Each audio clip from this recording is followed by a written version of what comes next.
자, 오늘 특강에 참석해 주셔서 감사한데, 제가 지금부터 그 강의를 하는데, 저는 강의하는 방식이 저 혼자서 일방적으로 떠드는 걸 별로 좋아하지 않아요. 예. 죄송한데요. 여기 이렇게 바로 잡아주시면 찍는데 좋을 것 같아요. 아, 예. 넥타이가 이렇게 약간 아, 넥타이가 좀 잘못됐다고?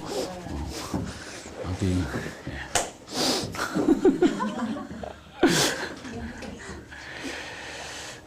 자, 제가 저 혼자서 일방적으로 떠드는 건 별로 안 좋아하고, 질문을 좀 하면서 제가 강의를 할 건데요. 제가 질문하는데, 그때 그냥 생각나는 대로 막 대답을 하려고 애를 쓰세요. 그러다 보면 자연스럽게 이제 이해가 됩니다. 이해가 되고. 그리고 여러분들이 왜 대답을 해야 되냐면, 대답을 해줘야 여러분들이 제가 강의하고자 하는 걸 제대로 따라오고 있는지, 이해하고 있는지, 제가 가름을 할 수가 있죠. 그죠? 가름이 안 되면은, 제대로 대답을 안 하면은, 이 사람이 내가 지금 설명하는 걸 못 알아듣고 있네? 이런 제가 내 머릿속에서 그런 판단이 서면은, 그다음부터 제가 어떻게 해야 될지 어쩔 줄 모르잖아요. 그럼 누가 손해야? 제가 막 헛소리를 많이 하면 할수록 누가 손해야? 내가 손해야, 여러분들이 손해야? 손해 보려고 이 아까운 시간에 여기 앉아 있으면 안 되겠죠? 그 반응을 생각나는 대로 그냥 대답을 하면 돼요. 대답하다 보면 제대로 대답되면은 제가 이렇게 제대로 이해하고 있구나 이렇게 그게 되는 거고, 제대로 대답 못하면 내가 거기 수준을 다시 또 방향을 바꾸든지 뭐 어떤 차원을 좀 낮추든지 뭐 이렇게 어떻게 하든지 여러분들이 알아들을 수 있도록 설명을 다시 할 수가 있으니까 그렇게 반응을 하라는 얘기야. 알았죠? 저 녹화하고 있었고 해서 하는 얘기가 아니야. 그리고 재밌을 때는 웃기도 하고 물어볼 때는 적당히 대답도 하고 이렇게 해야 그게 되는 거야. 상호작용이야, 이제.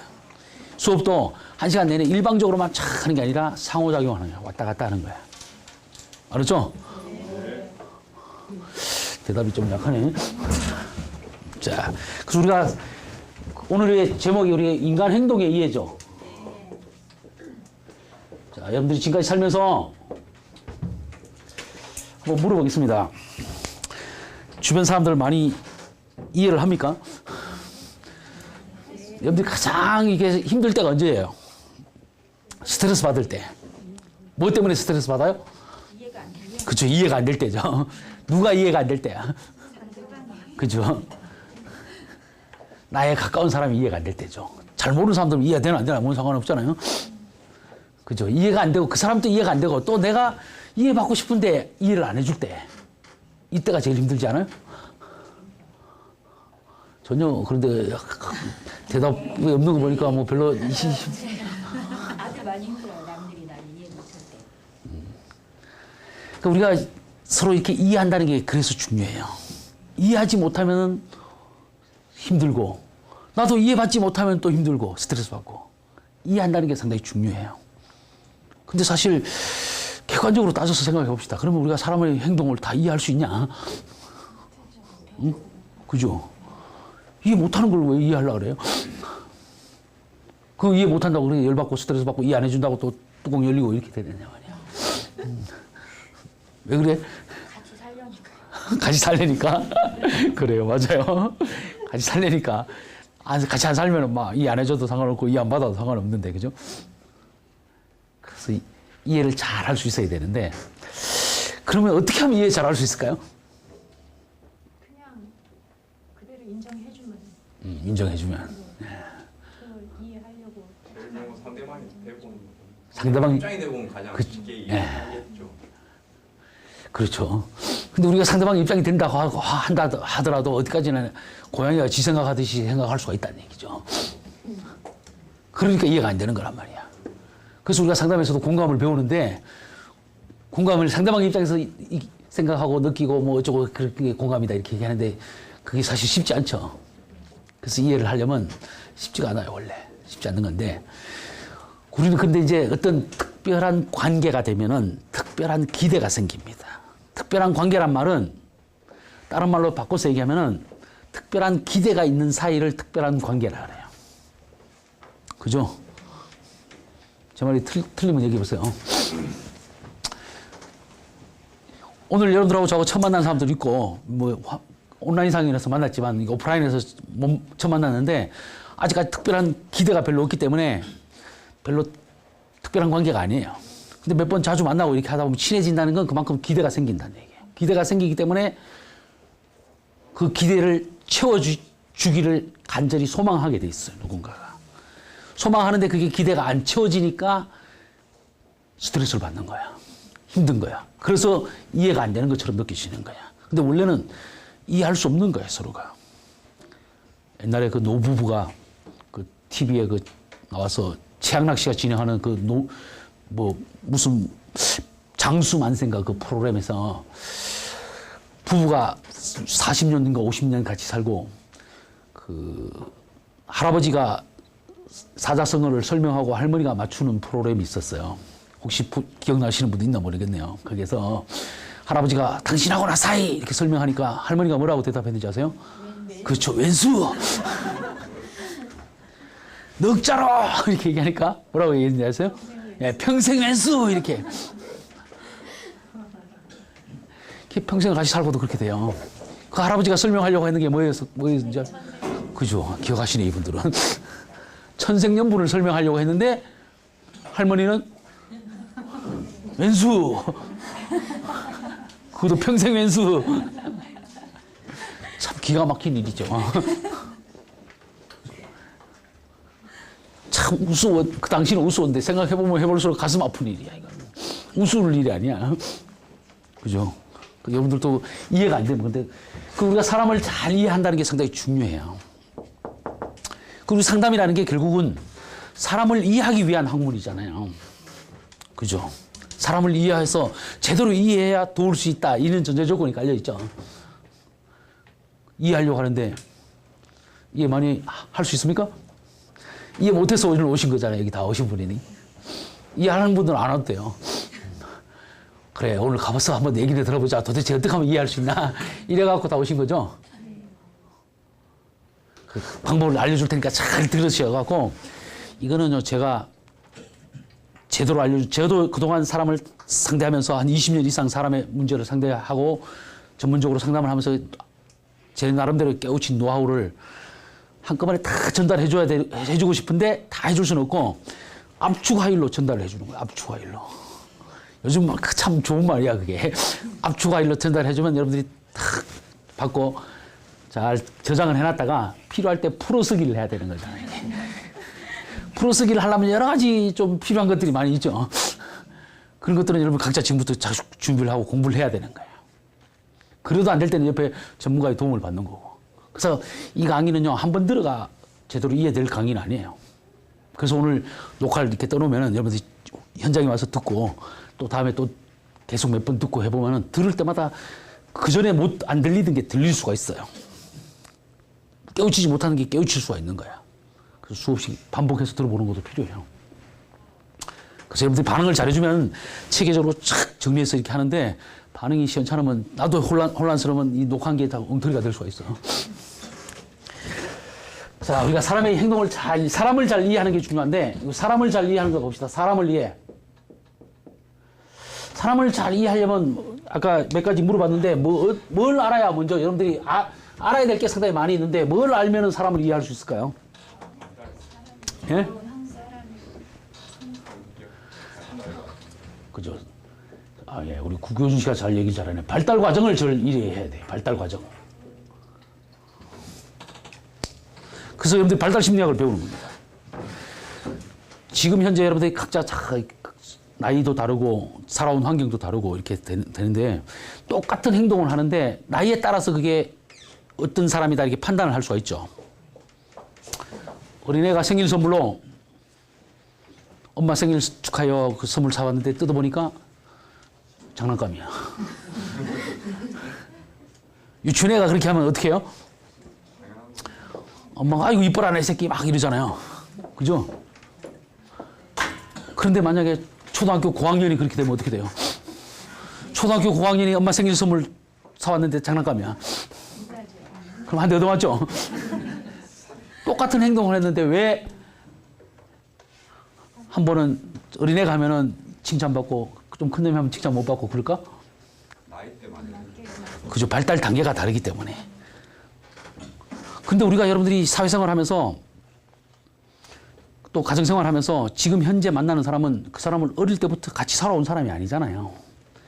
그 사람이 지금 현재 결혼을 한다면 30세에 결혼하면 30년 동안 전혀 다른 환경에 살아오다가 30년 됐는데 그때 이렇게 행동하고 드러나는 걸 이렇게 하려고 하니까 이해가 안 되는 거야. 근데 발달 과정을 잘 이해하면은 그게 이해가 될 수가 있어요.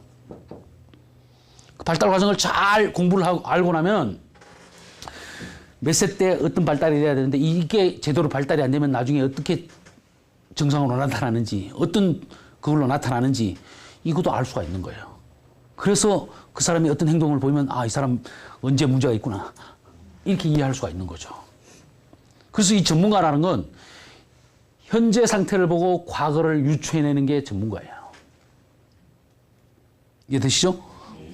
그래서 병에 대해서도 의사들이 잘하는 건 병이 언제부터 어떻게 시작해갖고 어떻게 과정을 거쳐서 어떻게 되는지 이걸 아는 게 의사야. 그래서 현재 상태를 여러분들이 어디가 아프고 어쩌고 저쩌고 얘기를 하면은 이게 무슨 병이고 어떻고 해갖고 딱 집어서 거기에 처방을 해주는 거야. 그게 의사죠. 여러분들 이제 사람 전문가가 돼야 되는 거잖아요. 상담을 하는 사람들이. 그래서 이 발달 과정을 필히 알아야 돼요. 이 발달도 여러 가지 발달이 많이 있습니다. 인지 발달도 있고, 행동 발달도 있고, 도덕 발달도 있고, 사회성 발달도 있고, 심리 발달도 있고, 뭐 여러 가지 발달 다 그래서 공부를 제대로 해야 됩니다. 그래서 학부 때는 그냥 발달 심리학 한 과목으로 통틀어서 배우지만 대학원을 가면 이제 영역별로 나눠서 배웁니다. 그렇게 배우는 거예요. 그 발달 과정을 알아야 돼요. 자, 또 뭘 알면은 또 사람을 이해하는 데 도움이 될까요? 성격도 이해해야 되죠. 성격. 사람마다 다 얼굴 생김새가 다르듯이 성격 특성도 달라요. 내면의 모습, 외부적으로 보이는 이 생김새도 다르지만 내면의 모습도 다른 거예요. 이게 성격이라고 그래요. 그래서 어떤 특정한 한 상황을 보고도 다르게 생각하고 다르게 판단하고 다르게 느끼는 거예요. 그 성격이 다른 거야. 그래서 요즘은 성격을 알면 뭘 할 수 있다 뭐 이런 제목으로 막 강의도 하고 막 그러죠. 그 성격을 아는 게 중요해요. 성격 잘 압니까? 자기 자신의 성격부터 알아야 돼요. 우리나라 사람들이 그리고 또 구분을 잘해야 돼요. 성격이란 말과 성질이란 말을 구별할 줄 알아야 되는데 우리는 성질이란 말, 성격이란 말을 똑같이 사용하는 경우가 많아요. 정확한 건 성질이란 말을 하고 성격하고 전혀 달라요. 성격은 개인이 갖고 있는 그 사람만의 특성이에요. 다른 사람하고 구별되는 그 사람만의 고유한 특성, 이걸 성격이라고 해요. 그래서 아까 제가 얘기했지만 성격도 좋다 나쁘다 이런 말 하면 안 되는 거예요. 이런 특성이 있다 저런 특성이 있다 이렇게 얘기하면 돼요. 성격도 어빌리티가 아니고 스트레이트이기 때문에. 자, 그 다음에 또 뭘 알면 도움이 될까요? 사람을 이해하는데? 환경? 그게 이제 그런 것도 이제 환경이나 이런 것들도 이제 사회적인 특성이라고, 사회 심리라고 얘기하기도 합니다. 사회 환경과 사람의 심리가 상호작용을 하기 때문에 또 사람이 혼자 있을 때랑 여러 사람이 있을 때랑 행동과 태도가 달라지고 남자랑 여자랑 섞여 있을 때랑 동성끼리만 있을 때랑 또 달라요. 그죠? 남자들도 저처럼 이렇게 넥타이를 맸을 때랑 예비군 군복으로 갈아입었을 때랑 어때요? 완전히 개망나니가 되죠? 그게 다른 거야. 그게 사회심리야. 사회적, 이게 상당히 중요한 겁니다. 그래서 우리가 사회생활을 잘하기 위해서는 사회심리, 그 외에도 사회적인 특성에 따라서 또 오는데 우리가 첫인상이라는 거 있잖아요. 오늘 여러분들 저하고 처음 봤는데 첫인상 있죠? 사회적 호감을 느낄 때 첫인상 연구도 이렇게 하는 거 그런 거라든지 뭐 첫인상이 좋아야 끝까지 좋은 게 상당히 좋은데 가장 안 좋은 게요. 처음에는 괜찮은데 볼수록 여러분들 게 제일 안 좋아요. 그 처음부터 너무 잘 보려고 하지 마세요. 처음에는 그저 그랬는데 볼수록 괜찮다 이게 제일 좋아요. 우리 많은 사람들이 거꾸로 하잖아. 처음에는 잘 보이다가 나중에는 그냥 막 아무렇게나 막 해버리잖아요. 그런 사람들이 제일 이렇게 나중에 평을 안 좋아요. 잘 보세요. 그 처음부터 너무 이렇게 막 남한테 잘 보이려고 하지 말고 무던하게 그냥 자기 할 일만 이렇게 꾸준히 이렇게 하면은 사회적으로 인정받아요. 자, 그 다음에 또 알아야 될 게 뭐가 있을까요? 뭘 알면 사람을 이해할 수 있을까? 제가 보기엔 여러분들이 가장 힘든 게 이게 남자와 여자가 달라요. 남녀 간의 특성 차이를 알아야 돼요. 많은 사람들이 이렇게 아까 제가 할아버지 할머니 얘기도 했는데 평생을 같이 살고도 서로 몰라갖고 평생 왼수라 그러고 그러는데 특히 남자들이 여자를 이해하기가 쉽지가 않아요. 여자들은 그래도 남자를 이해하려고 하는 그런 마음이 있어요. 좀 제가 보기에는 좀 그런 것 같아요. 근데 그런데도 잘 이해를 못해요, 사실은. 미국에서 베스트셀러 중에 하나가 남자가 아는 여자의 모든 것 이런 책 제목이 있었어요. 그래서 그 책이 얼마나 유명하다고 이렇게 많은 사람들이 가서 사보라고 막 그러는데 남자가 어떤 사람이 가서 서점에 가서 책을 하나 싹 빼서 봤더니 속에 이게 전부 백지만 있더래요. 아무것도 없더래요. 도대체 이 책이 잘못됐나 해가 다른 걸 골라봐도 또 그렇더래요. 이게 뭔지 아세요? 그죠? 남자가 여자에 대해서 아는 게 하나도 없다는 거지. 그 모든 건데 하나도 없는 거야. 이렇게 얘기하면 남자들이 억울하죠. 좀 이따가 한번 그런지 안 그런지 한번 확인해 보도록 하겠습니다. 남자가 여자를 얼마나 하나, 여자가 남자들이 얼마나 하나, 이죠. 이 부부간에 맨날 이걸 몰라갖고 그렇게 부부 싸움이 심해요. 제가 법원에서 이혼 조정 많이 해봤는데 이혼하는 첫 번째 이유가 성격 차이다 이렇게 이유를 밝히는데 제가 보기엔 그게 아니고 남녀 간의 특성 차이예요. 남자는 여자를, 여자는 남자를 서로 몰라요. 몰라서 성 차이, 성격 차이가 아니고 성 차이를 몰라요. 그걸 모르는 것 같아요. 또 뭘 알면 될까요? 여러분들 배우잖아요. 이상심리도 배우잖아. 정상과 비정상을 알아야 사람을 알 수가 있잖아요. 이상이 어버너말. 정상을 알려면 비정상을 알아야 되고 비정상에 대해서 알려면 정상이 뭔지 알아야 되는 거예요. 그래서 이상심리를 배우는 겁니다. 또 여러분들이 배우는 그 가족 특성도 배우죠. 가족 상담도 배우고 가족 관계나 이런 것도 배우죠. 그래서 이게 엄마의 입장이 다르고 아빠 입장이 다르고 첫째 입장이 다르고 막내 입장이 다른 거죠. 중간의 입장이 다르고. 그래서 형제들 중에서도 몇 번째냐에 따라서 이게 성격이 다르고 여러 가지 다르죠.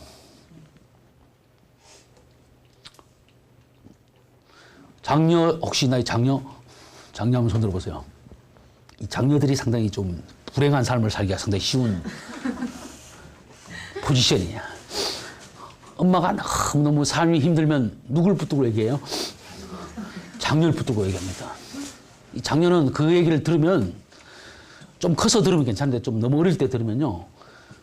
그 엄마의 힘든 게 모든 게 그 엄마의 그 힘든 걸 주변 사람 누구냐 특히 아빠 때문이다 이렇게 느껴집니다. 그래서 그 다음에 아빠를 바라볼 때 아빠로 바라보는 게 아니라 엄마의 입장에서 남편을 바라보는 거야. 그래서 엄마가 자기 장녀를 붙들고 너무 일찍부터 장녀를 붙들고 얘기하면 장녀가 그 엄마하고 여러분들이 상담에서 배우는 그 동반 의존이 돼버립니다. 동반 의존이 되면 불행한 삶을 살기 시작. 자기 인생을 살지 못하는 거야. 옛날에는 그런 장녀를 철이 일찍 들었다 그러고 아주 대견스럽다 그러고 이렇게 또 저 칭찬을 했어요. 그죠? 그 일찍 부모화 되는 거야. 그래서 거의 뭐 결혼해갖고도 거의 엄마처럼 동생들 다 보살피고 그렇게 되는 거예요. 그러다 보니까 어느 날 갑자기 막 몰려오면은 내가 도대체 뭐 때문에 사는지 자기가 이해가 안 되는 경우가 많아요. 이런저런 얘기 해주는 거는 여러분들이 절대 그러지 말라고 하는 거야. 혹시라도 지금까지 그렇게 했던 사람이 있으면 오늘부터 수도해야 돼요. 어느 정도 큰 다음에 얘기하는 거는 괜찮아요. 그 다음에 또 알아야 될 게 뭐가 있을까요? 인지심리라고 해서 이 사람의 이렇게 머릿속에서 정신과정이라는 게 있어요. 정신과정. 근데 컴퓨터로 뭘 입력을 하면은 그게 데이터가 입력이 돼서 어떻게 처리가 돼갖고 어디에 저장이 됐다가 다시 불러오기가 어떻게 되는지 이런 과정을 이 사람 머릿속에서 일어나는 거거든요. 그런 과정을 좀 자세히 알아야 사람을 이해할 수가 있어요. 사람이 그냥 행동할 때, 말이나 행동을 할 때 그냥 하는 게 아니라 인지 과정을 통해서 연결이 되는 겁니다. 이외에도 알아야 될 게 너무나 많아요, 사실은. 너무나 많아서 그래서 이런 걸 다 공부를 제대로 해갖고 완벽하게 알면 어떤 사람이 어떤 행동을 하더라도 다 이해할 수가 있어요. 그 사람 왜 그런지 다 보이는 거야. 이거 제대로 공부를 안 해도 직관이 있는 사람들은 금방 또 좀 웬만큼 또 알 수가 있어요. 그래서 여러분들이 공부를 하더라도 제대로 공부를 하고 제대로 이렇게 꿰야 되는 거예요. 잘 꿰면은, 그래서 여러분들이 하나하나 이렇게 책으로만 공부하지 말고 그 전문가 밑에서 이렇게 가끔 교육도 받고 훈련도 받고 이렇게 특강하는 걸 잘 참석을 하고 상담을 실제로 이렇게 받아보기도 하고 뭐 여러 가지 그런 경험을 해보는 게 상당히 중요해요. 그러면 구슬이 서만이라도 꿰질 수가 있는 거예요. 이게 꿰지면 그때부터 이제 완전한 자기 있게 돼요. 머리로만 절대 공부하지 마. 상담은 지혜의 학문이고 가슴으로, 몸으로 공부하는 거야. 그래서 이런 특강이 있을 때는 몸으로 와서 때워야 돼요. 책으로 강의로 들어가고는 절대 몰라요. 그래서 오늘 이 모든 걸 다 압축 파일로 전달해 주려고 그런다는 거예요. 다 이렇게 여러 가지 다, 근데 이 요소가 다 들어갑니다. 세밀하게 다 건드릴 수는 없지만 이 요소가 다 들어가는 걸 한꺼번에 압축을 해서 전달을 하려고 하는 거예요. 대답을 잘 하는 연습을 하셔야 돼요. 자, 그러면 우리가 이걸 이제 제가 설명을 하는데 발달 과정을 축으로 놓고 설명을 할 겁니다. 왜냐하면 그게 가장 중요하기 때문에. 그래서 발달 과정을 축으로 해서 쭉 거기에 맞춰서 이렇게 설명을 하면서 그때 이제 여러 가지 그 집어넣을 거 넣어서 이렇게 설명할 테니까 그 발달 과정은 어디서부터 시작하면 될까요? 그리고 이렇게 대답을 하란 말이야. 저 뒤에 있는 사람들도 대답을 해야 돼요. 어디서부터? 태아 때부터?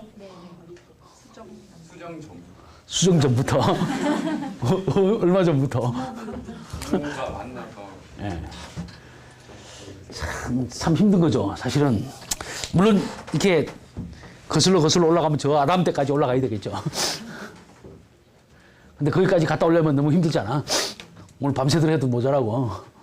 그래서 임신 때부터 해야 되는데 임신하기 전부터 잠깐을 해야 됩니다. 왜? 제가 그동안 많은 사람을 이렇게 겪어보니까 옛날에 자녀들이 보통 10명씩 나왔잖아요. 요즘 한둘밖에 안 났지만 10명 나왔는데 첫째부터 10째까지 다 생김새도 다르고 성격도 다르고 다 달라요. 똑같은 엄마 아빠 밑에 자라고 했는데 그 다른 이유가 뭘까요? 유전자는 거의 비슷할 거 아니에요? 예? 그때 당시에 엄마가 받는 스트레스 예, 그런 것도 다르고 이제 환경하고 상호작용하는 그게 물론 이제 여러 가지 이유, 단 한 가지 이유로는 그럴 수 없어요. 모든 것이 다 복합적으로 작용하는데 그 중에서도 가장 중요한 게 이제 유전적으로 물려받는 것도 상당히 중요하잖아요. 근데 그 유전적인 게 언제 결정되느냐면 정자와 난자가 만들어질 당시에 엄마 아빠의 상태에 따라서 달라지는 거라고. 무슨 말인지 이해돼요? 네. 여자들은 이 난자가 한 달에 하나씩 딱 만들어지죠. 그래요, 안 그래요? 네. 한 달에 2개 만든 사람 있어요? 없죠? 한 달에 하나씩 딱 만들어져서 이게 수정이 되느냐 안 되느냐에 따라서 배출이 되고 안 되고.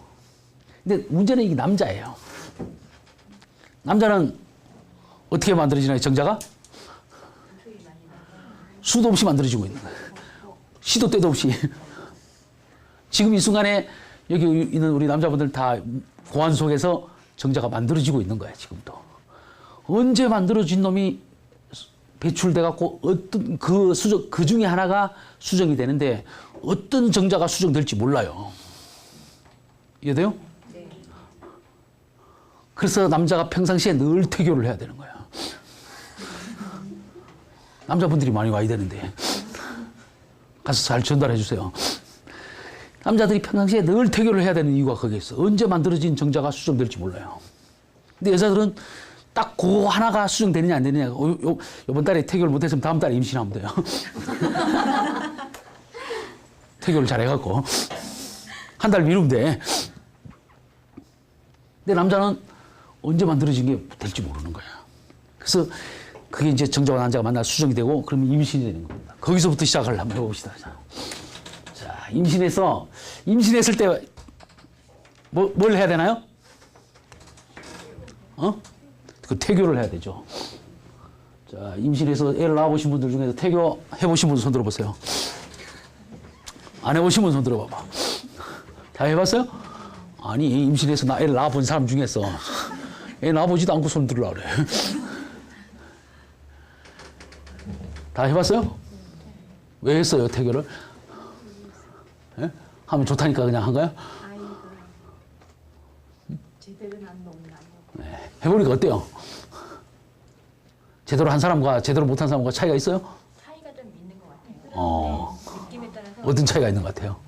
그러니까 내가 아빠에 대해서 이렇게 좋게 생각했을 때 나는 생긴 애는 걔도 아빠를 좀 좋게 생각하는 그리고 내가 조금 컨디션도 안 좋고 막 이때 이제 임신된 애는 아무리 내가 이렇게 막 좋게 해도 걔 기본적인 성향이 그런 게 조금 있는 것 같아요. 그래요. 제가 그동안 그 상담을 하면서 많은 그 경험을 해보니까 태교가 아주 중요한 것 같아요. 이 태교를 280일 동안 태교를 잘 하면은 나중에 태어나서 10년 이상 여러 가지 이렇게 체계적으로 교육한 그 이상의 효과가 있는 게 태교예요. 그렇게 단적으로 얘기할 수가 있을 만큼 태교가 중요해요.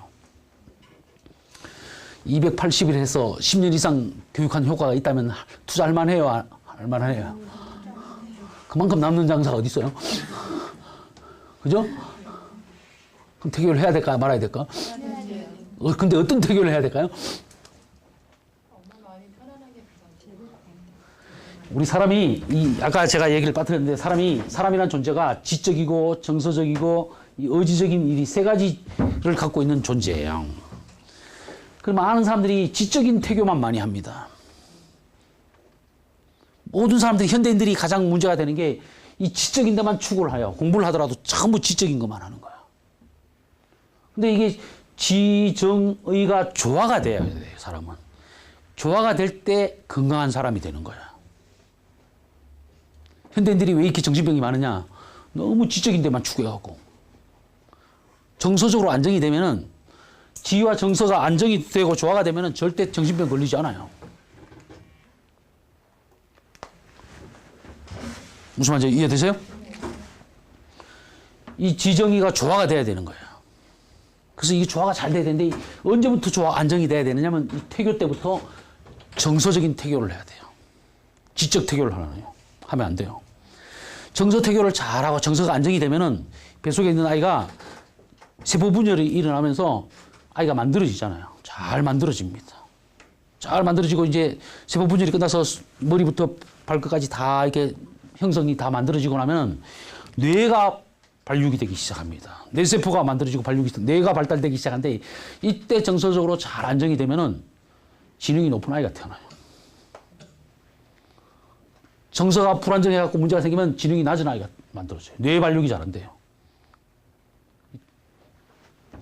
아이의 지능지수는 엄마, 아빠 지능지수 더하기 나누기 플러스 마이너스 10. 이게 아이의 지능지수예요. 그래서 정서태교를 잘하면 플러스 10쪽으로 가고 잘못하면 마이너스 10쪽으로 가면 두 차이에는 20만큼 차이가 있어요. 엄청 차이가 돼요.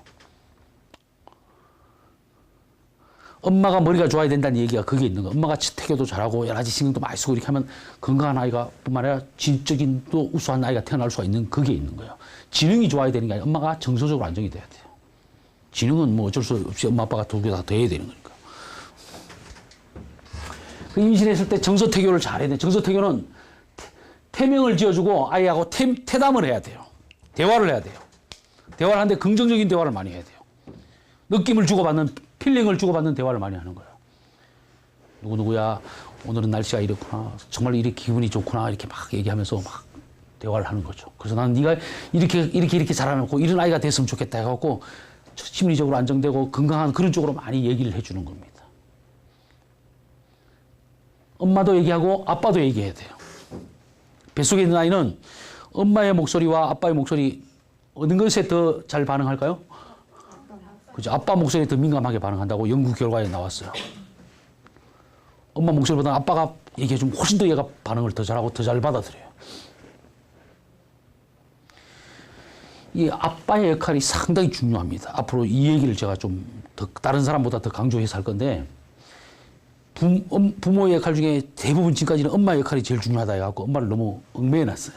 물론 엄마의 역할이 안 중요한 건 아니에요. 근데 제가 보기에는 아빠의 역할이 엄마의 역할 못지않게 아주 중요해요.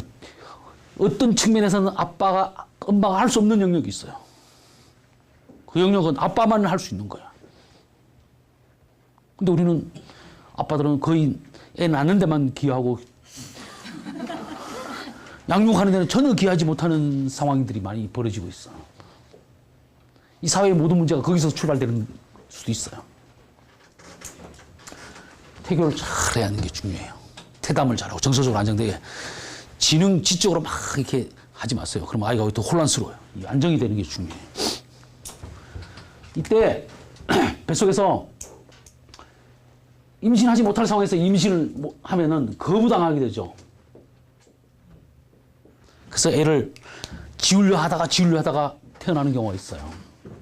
그래서 태어나서 자란 아이는 제가 임상적으로 보니까 많은 경우에 자살하고 연결됩니다. 거의 대부분. 요즘 현대인들이 자살을 많이 하죠.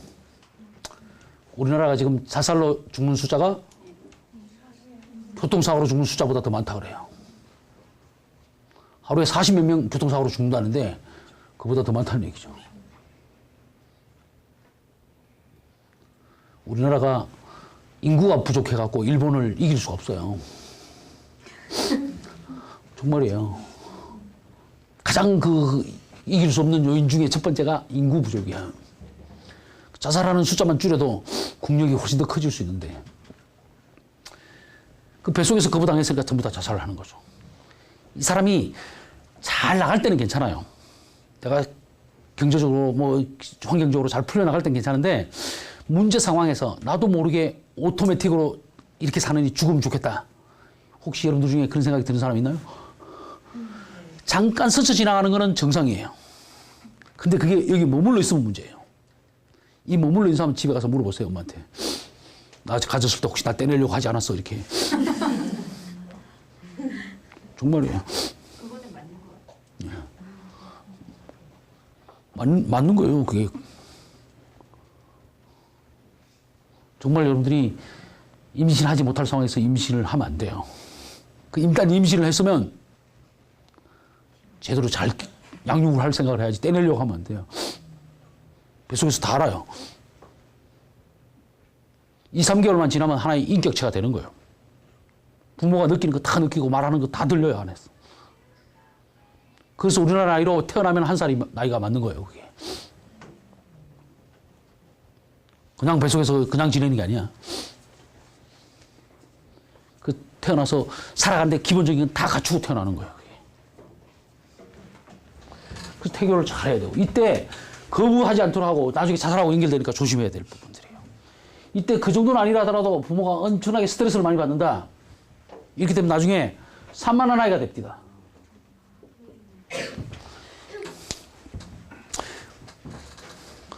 엄마가 임신 중에 태교를 잘 못하고 여러 가지 스트레스를 많이 받고 힘들면 그 아이는 자라나면서 상당히 산만한 아이가 됩니다. 근데 산만한 아이를 보면 엄마나 교사나 어디서 가던 사람들이 자꾸 너 가만히 있어 조용히 해 막 야단을 치죠. 혼내키죠. 야단을 치고 혼을 내키면 아이가 정서적으로 더 안정이 되나요? 불안정해지나요? 그 산만한 걸 다른 표현을 하면 정서적인 불안정이라 그러잖아요. 근데 불안정이 더 가중이 되는 거죠. 잠시 조용히 있다가 조금 있다가 더 액팅이 더 심해져요. 그러면 많은 경우에 부모나 교사들이 이 자식이 날 무시하네 이런 거야. 걔가 무시해서 그런 게 아니에요. 자기도 모르게 더 산만해집니다. 정서적으로 불안정해지기 때문에. 산만해져서 자기도 모르게 되는데 그걸 주변 사람들은 부정적으로 반응을 하고 부정적으로 하니까 얘는 긍정적인 관계를 형성해 볼 기회가 없는 거예요.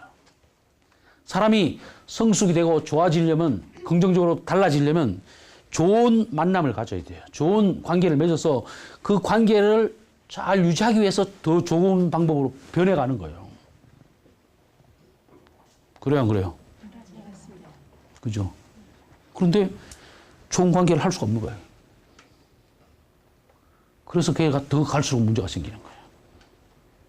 산만한 그 자체가 문제였지만 그로 인해서 여러 가지 정상적으로 긍정적으로 경험을 해야 할 기회를 다 놓치게 돼요. 그럼 거의 건강하게 발달되지 못하는 거.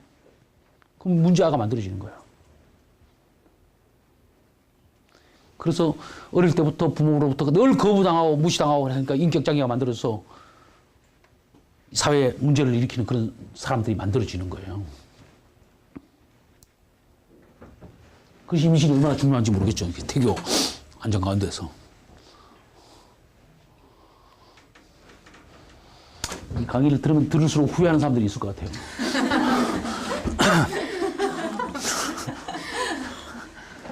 자, 태어나서 길게 너무 자세히 할 수는 없으니까 오늘 대충 압축 하려고 전달한다 그랬으니까 18개월 될 때까지가 상당히 중요한 시간입니다. 아이가 태어나면은 우리가 준비된 상태에서 임신을 하고 그래서 태어나면 얼마나 소중한 그죠? 얼마나 소중한 아이예요, 그 집에서. 그래서 아이가 잘 보살펴주죠. 아이가 똥 쌌다고 패대지도 않고 운다고 야단치지도 않고 무슨 짓을 하든 묻지도 않고 따지지도 않고 있는 그대로 다 수용하고 받아주죠.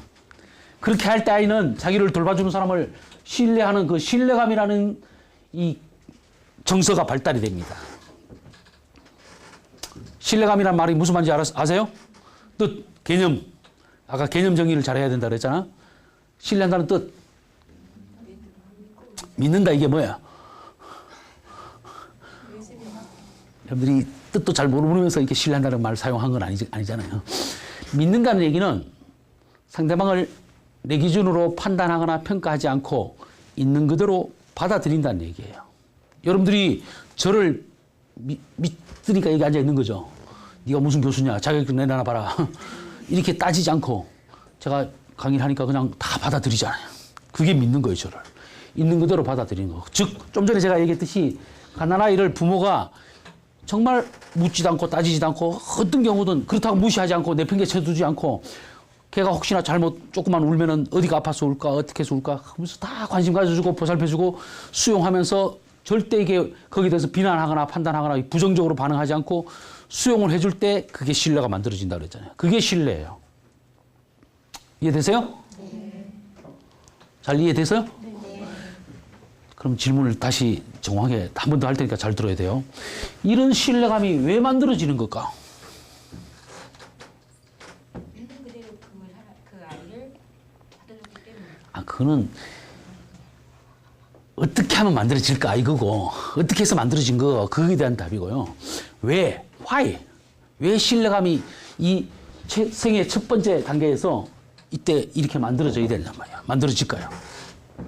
생존을 위해서 생존. 조금 따라오고 있는 것 같아요. 근데 좀 더 구체적으로 얘기해야 돼. 생리 현상들을 반인이 있었을 때 부모가 다 이렇게 그냥 해주고 도와주고 이랬기 때문에. 그러니까 계속 그 얘기만 하시네, 아까. 그건, 이렇게 하면 발달되는 거야. 어떻게 해서 발달됐느냐 하는 걸, 그걸 지금 계속 얘기하시는 거잖아. 근데 나는 왜 이게 만들어지느냐 말이야. 엄마란 존재가 자신의 생명에 살아가는데 생존에 필요한 모든 것들을 해결해 주기 때문에 주어야만 존재 가치가 있고 자기가 이제 세상을 살아가게 되는가 라는 것에 대한 의문을 풀어낼 수 있다. 예, 좋아요. 다른 분도 대답을 좀 해봐요. 다른 분도 어느 정도 감을 잡고 있나, 이렇게 좀. 내가 원할 때 필요할 때 해주니까는. 자, 신뢰한다는 뜻이 제가 좀 전에 설명을 할 때 어떤 거에 대해서 있는 그대로 내가 묻지도 않고 따지지도 않고 거기에 대해서 왈가왈부하지 않고 있는 그대로 수용하는 거 받아들이는 거라 그랬죠? 거기까지는 이해하셨죠? 네.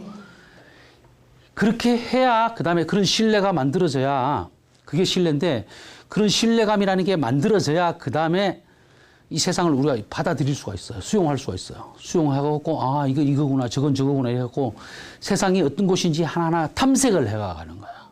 탐색을 해가서 내가 세상을 적응을 하고 생존을 해야 되는 게 거기에 있는 거야. 근데 요걸 조금 더 확대해서 조금 더 한 단계 업그레이드 확대해서 조금 더 한 단계 나가서 얘기하면은 우리가 사람이 산다는 건 혼자 사는 게 아니고 관계를 맺고 사는 거죠.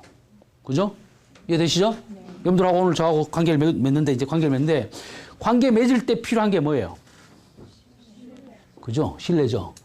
몇 번 이렇게 말을 섞어보니까 믿을 놈이 못 돼. 관계를 못 맺어요. 믿을만 해야 관계가 맺어져야 관계를 맺어야 살아갈 수가 있는 거예요. 그 생존하고 관련이 있는 거예요. 그 신뢰감이 만들어져야 거의 정상적인 발달 과정을 거칠 수가 있는 기초가 되는 거야. 이게 만들어지지 않으면 불신감이 만들어집니다. 불신감이 만들어지면 정상적인 발달이 안 돼요. 이 불신감 상태에 있는 사람이 저증이나 어부증 걸린 사람들이에요. 그 사람은 이 단계에서부터 벌써 문제가 생겨갖고 이 상태에 머물러 버립니다. 이 사람이라는 게 감정, 이 정서가 제대로 이렇게 환경이 되지 않으면 그 상태에 머물러 버립니다. 여러분들이 초등학교 동창회 가면은 초등학교 때 느꼈던 그 감정이 느껴져요. 그죠? 특히 정서적으로 미성숙한 사람들은 더 부정적인 감정에 더 오래 가요. 여러분들이 살아가면서 지금까지 살면서 누구하고 문제가 생겼는데 그 문제가 해결되지 않으면 그 사람 볼 때마다 그 감정이 올라와요. 10년 지나도 올라오고 20년 지나고 30년 지나도 올라와요. 해결되지 않으면. 그 단계에 고착돼 버린다니까. 이 생의 첫 번째 단계에서 불신감이 만들어져 보세요. 더 이상 정상적으로 발달할 수 없게 되는 거예요. 그래서 몸만 커나가고 다른 거는 조금 되지만 너무 기본적인 게 안 되기 때문에 그 모든 게 다 어떤 누구도 믿을 사람 아무도 없고 자기도 못 믿고 이렇게 하기 때문에 저쪽이 그 사람은 원래 결혼도 못 하는데 어떻게 하다가 결혼을 한 거야. 어떤 누구하고도 관계를 맺을 수가 없어요. 그 사람은. 관계를 맺을 수 없기 때문에 변화될 가능성이 제로야. 여러분들 성격적으로 문제가 있는 사람들은요. 자세히 보면 특징이 뭐냐면 어떤 누구하고도 정기적이고 지속적인 관계가 안 돼요. 누군가하고 계속 관계를 맺고 있는 사람은 성격적으로 문제가 없어요. 이 사람하고 좀 해보고 끊고 저 사람하고 끊고 다 그런 사람들은 문제가 있는 거예요. 이 단계에서 신뢰감이 만들어져야 되는 이유가 거기에 있어요. 이 신뢰감이 그래서 그게 신뢰감이에요. 그래서 여러분들도 자기 자신을 한번 돌아보라고. 누구나 다 신뢰감이 완벽하게 만들어지는 사람은 없고 불신감하고 같이 있어요. 근데 가능하면 이쪽이 많은 게 좋은 거야. 불신감이 많은 사람들은 식당을 가면 물을 주면은 물컵에 뭐가 묻었나 안 묻었나 머리카락 빠졌나 안 빠졌나 이거부터 봅니다. 그게 잘못되면 성격적인 결벽증하고 연결이 되면 아주 문제가 생깁니다.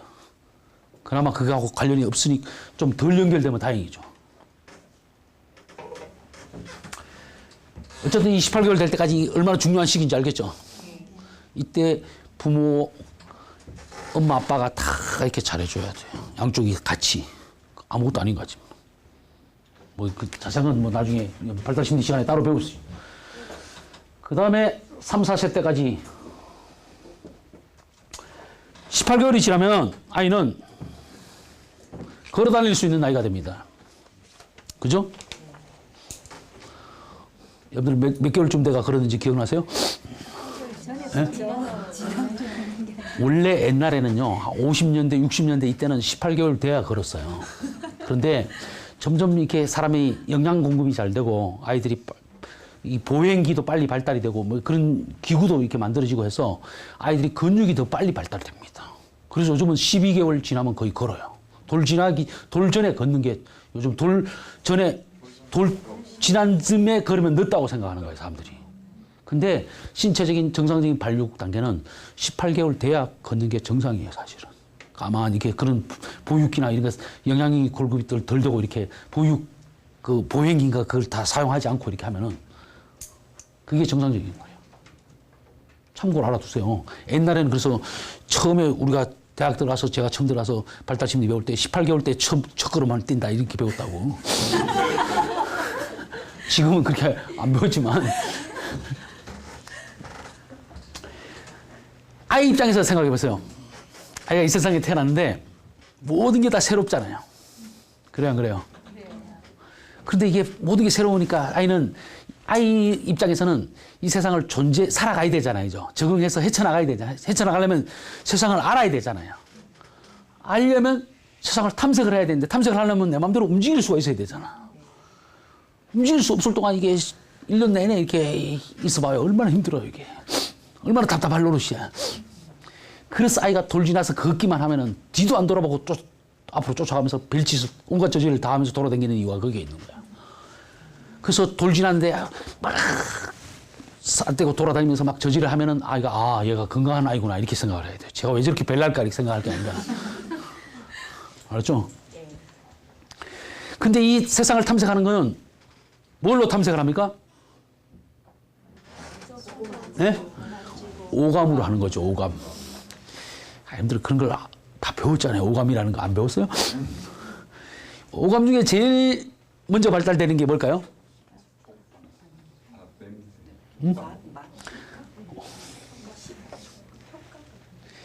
생존하고 관련된 게 제일 빨리 발달되게 돼 있어요. 뭘까요? 생존한테 가장 필요한 게 뭐야? 숨 쉬는 거잖아요. 밥은 며칠 안 먹어도 살 수 있잖아요. 숨은. 그리고 이게 숨은 제대로 깨끗한 공기를 쉬어야 되는데 이 가스를 잘못 마시면 죽잖아요. 그 태어나면서부터 이 후각은 완벽하게 발달됐었잖아요. 어른들보다 더 예민해요.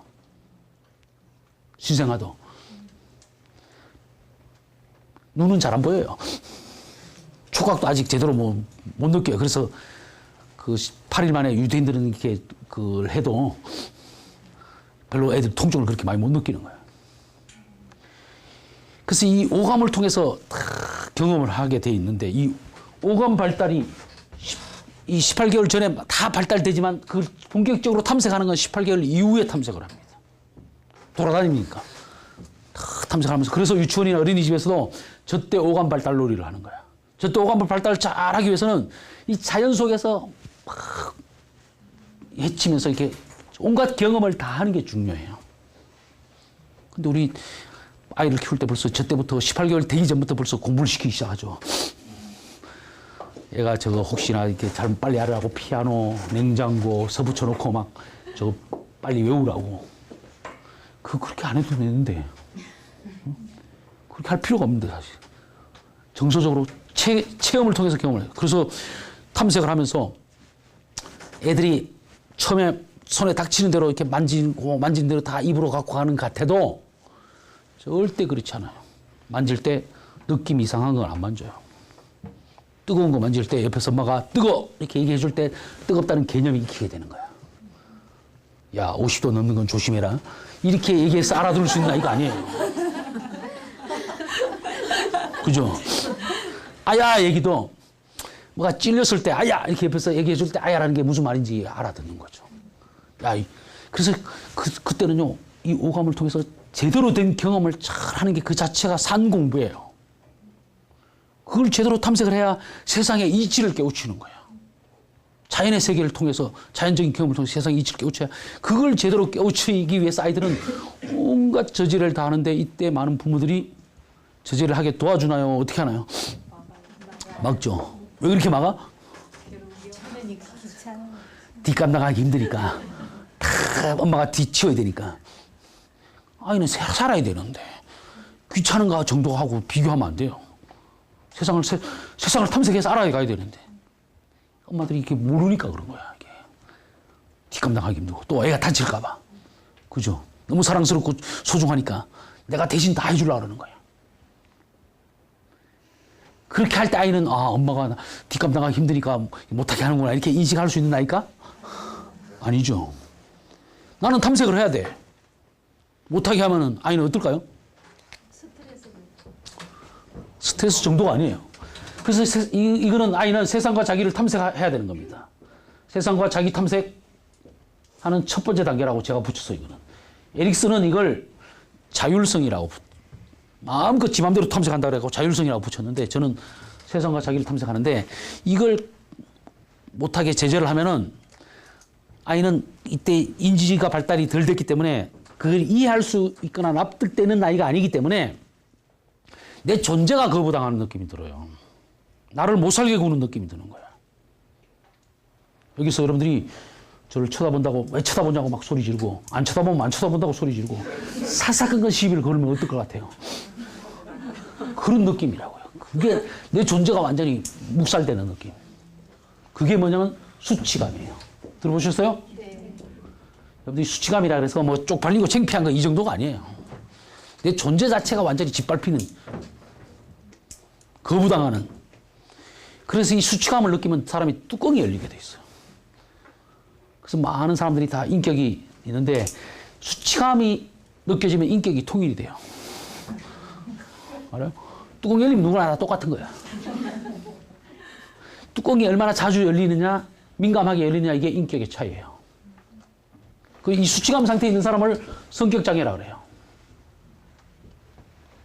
이해되시죠? 너무 쉽잖아요. 이 성격장애는 지 맘에 안 들면 다 화가 납니다. 이 쳐다보면 꼬라본다고 뭐라 그래요.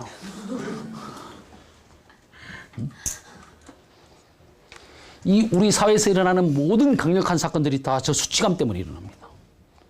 남 되면 불 지르는 거 성격장애가 지른 겁니다. 수치감 때문에. 내 요구를 어디서 안 들어주면 엉뚱한 데 분노가 폭발해버리는 거예요. 대구 지하철 방화한 것도 마찬가지고요. 우리 사회에서 불나는 거 있잖아요. 이거 방화범들이 대개가 이 수치감. 지존파, 막가파, 이거 다 수치감 상태에 있는 거예요. 성격장애들이. 부모를 토막살해한 것도 마찬가지예요. 애인을 죽이기 위해서 군대에서 총기도 탈취하고 군대 내무반에 수탄 까던지고 이렇게 자기 선임이 자기를 좀 기합 줬다고 이렇게 하는 거 다 그 수치감 상태에 있어. 여러분들도 수치감을 느끼면 참을 수가 없는 겁니다. 가정폭력도 이 수치감 때문에 일어나는 거예요. 남편이 성질을 확 내면 그걸로 꼬리를 내려야 되는데 뭘 잘했다고 소리치고 이렇게 되면 뚜껑이 열리면 그때부터 이게 나가게 돼 있어요. 그게 수치감 상태에서 저질러지는 거예요. 중고등학생들이 선생님 두들겨 팼다. 이게 애는 잘못했는데 선생님이 야단을 치는데 그 아이의 자존심을 건드리면 얻어맞게 돼 있어요. 근데 우리가 건강한 사람은 지가 잘못한 걸 아는데 성격적인 결함이 있기 때문에 자기 잘못한 거 자기를 건드린다고 뚜껑이 열리게 되는 거예요. 이게. 그렇게 성격장애들이 건강하게 판단을 하지 못해요. 제대로 인식을 하지 못한다는 얘기예요. 알았죠? 그래서 여러분들이 나중에 이 결혼 안 한 사람들 손 들어보세요. 이 사람들은 배우자를 선택을 할 때 얼마나 뚜껑이 자주 열리나 이걸 테스트를 해보고 배우자를 선택을 했어요. 그럼 절대 나중에 후회하지 않아요. 술 먹여보는 것도 중요하지만 그보다 더 중요한 게 뚜껑이 열리는지 사람의 정신건강 척도 첫 번째가 화났을 때 어떻게 행동하느냐예요. 화가 얼마나 자주 나느냐 이거고 화났을 때 그런 사람들은 화나면 조절이 안 돼요. 알았죠? 결혼 전에 이걸 들었어야 되는데. 수치감이 그래서 많이 무서운 겁니다. 우리 사회에서 일어나는 모든 강력 사건들이 이것 때문에 일어나는 거예요.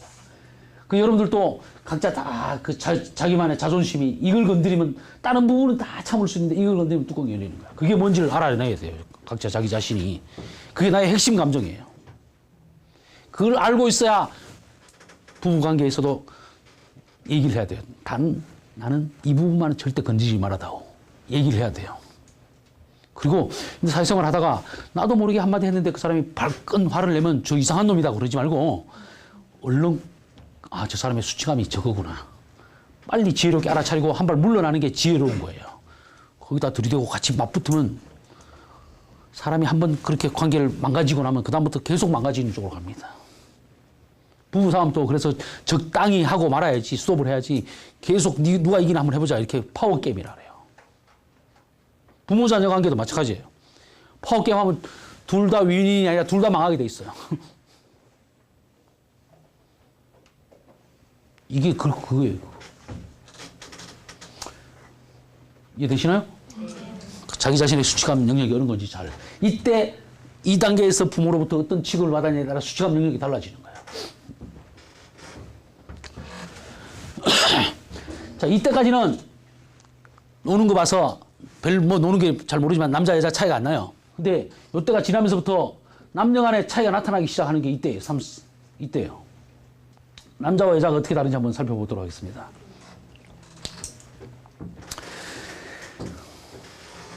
남자애들은 저때 주로 잘 갖고 노는 장난감이 뭐예요?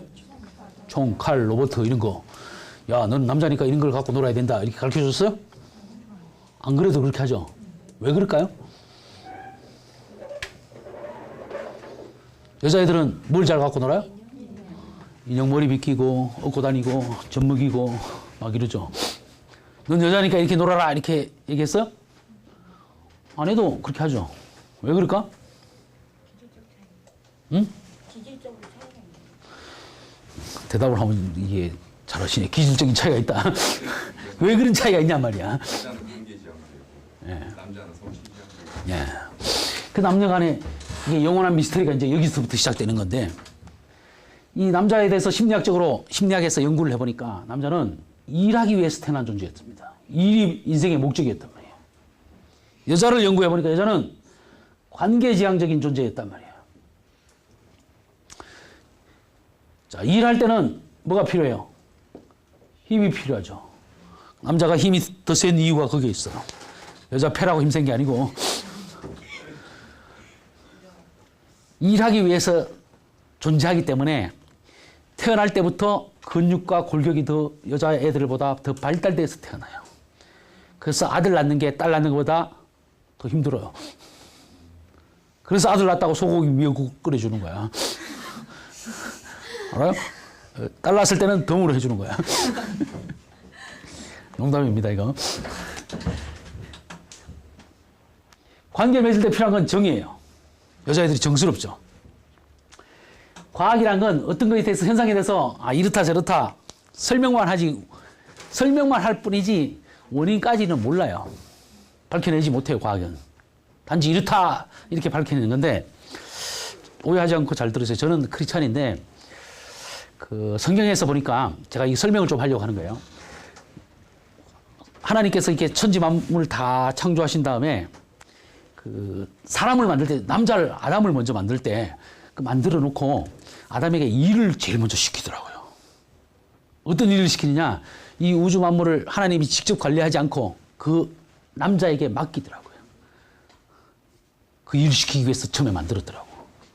근데 처음 시킨 일이 뭐냐면 동물들 쫙 만들어 놓고 동물들이 아담 앞을 지나가게 하고 아담이 동물 이름을 지어주는 일을 하나님이 시켰어요. 그 적은 코끼리, 뭐 사자, 호랑이 이래 갖고 그 동물 이름이 아담이 지어준 거야. 중요한 건요, 여기서 더 중요한 건 여러분들이 이걸 얘기하려고 하는 게 아니라, 그 다음에 이제 하와를 만들 때는 이 아담을 돕기 위해서 만들더라, 이렇게 성경에 나와요. 돕는다는 건 하나는 명령하고 하나는 복종하고 이게 돕는 게 아니라 상대방의 부족한 점을 이렇게 메꾸어 주는 게 돕는 거예요. 개념이. 이해되시죠?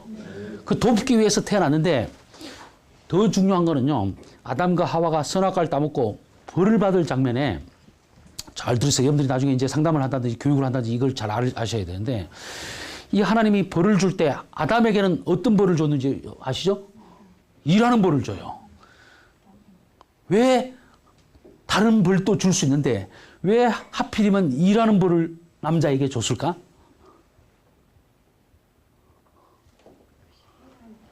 원래 존재 자체가 아까 제가 얘기했잖아요. 태어날 때 일하기 위해서 태어난 존재인데, 즉 다른 말로 바꿔서 얘기하면, 우리가 심리학적으로 얘기하면 여러분들이 자기의 특성을 잘 파악을 해놔야 필요가 있어요. 그리고 여러분들이 아이를 키운다면 아이의 특성을 잘 파악해놨다가 그 아이의 특성을 더 강화시켜 줄 수 있는 게 그게 진짜 좋은 벌이라는 얘기예요. 무슨 말인지 이해되시죠? 제가 초등학교 때 달리기 선수를 했어요. 육상부를 했어요. 달리기 잘하잖아요. 근데 제가 또 장난도 심하고 여러 가지 그게 많아서 말썽꾸러기라서 벌을 많이 받았어요. 벌 받을 때 주로 운동장 몇 바퀴 돌아라, 산꼭대기 올라가서 뭘 갖고 와라, 이런 벌을 많이 받다 보니까 제가 초등학교 졸업할 때 학교를 삐는 사람들이라고 공로상을 받고 살았죠. 벌 많이 받고 훈련을 많이 하니까 대회 나가는 것마다 다 제가 1등을 했거든요. 그게 진짜 좋은 벌이라는 얘기야. 하나님께서도 인간을 벌을 줄 때 아담에게는 그런 벌을, 일하는 벌을 줘서 일 존재가 더 그런 존재 특성이 된 것 같아요. 과학적으로는 증명할 수 없는데, 하와는 관계 맺는 벌을 줬는데, 관계 맺는 존재의 특성을 갖고 있는데, 어떤 벌을 주냐면 하나님께서 하와는 잘못이 더 크기 때문에 두 가지 벌을 줬어요. 첫 번째 벌, 잉태하는 고통이라 그래요. 잉태는 임신, 출산, 육아까지가 잉태야. 그런 벌을 받았기 때문에 여자들이 모성애가 있는 거야. 모성애로서 아가씨 때와 아줌마 때는 전혀 다르죠. 그죠? 그래서 우리나라에는 남자가 있고 여자가 있고 아줌마가 있다 이런 말 들어봤죠? 들어봤어? 안 들어봤어? 네. 아줌마가 되면은 아가씨 때는 빈대 한 마리도 못 잡던 벼룩이 그 한 마리도 못 잡던 그런 아가씨가 아줌마가 되면 어떻게 해요? 독사를 잡아요. 독사가 그냥 자기 자녀를 물러온다 그러면 잡아. 집에 도둑놈이 들어오면 누가 쫓아내요?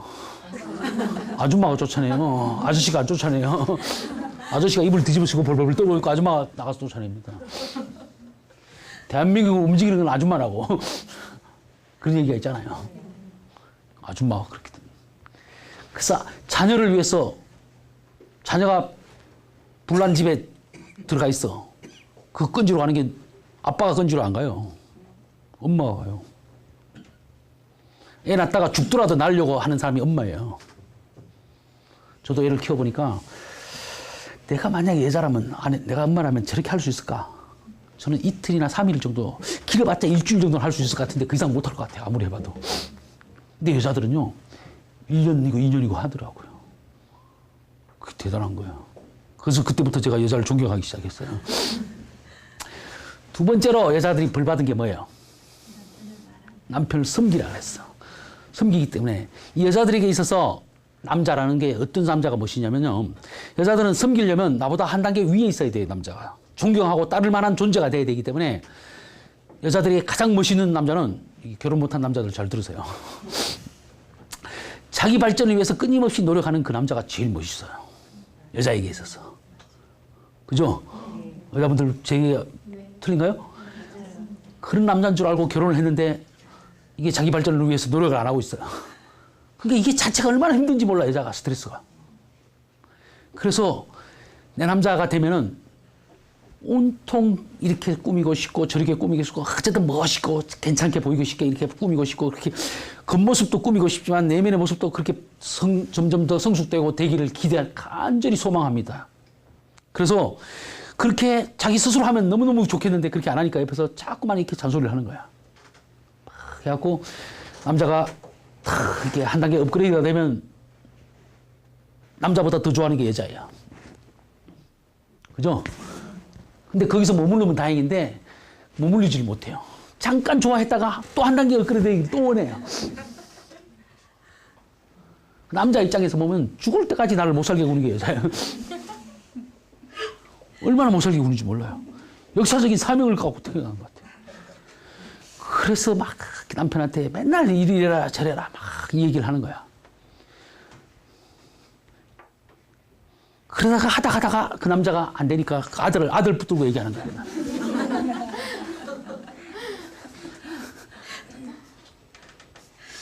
실감나죠? 그래서 평생 여자만 짝사랑하고 가는 게 남자만 짝사랑하고 가는 게 여자의 일생이라고.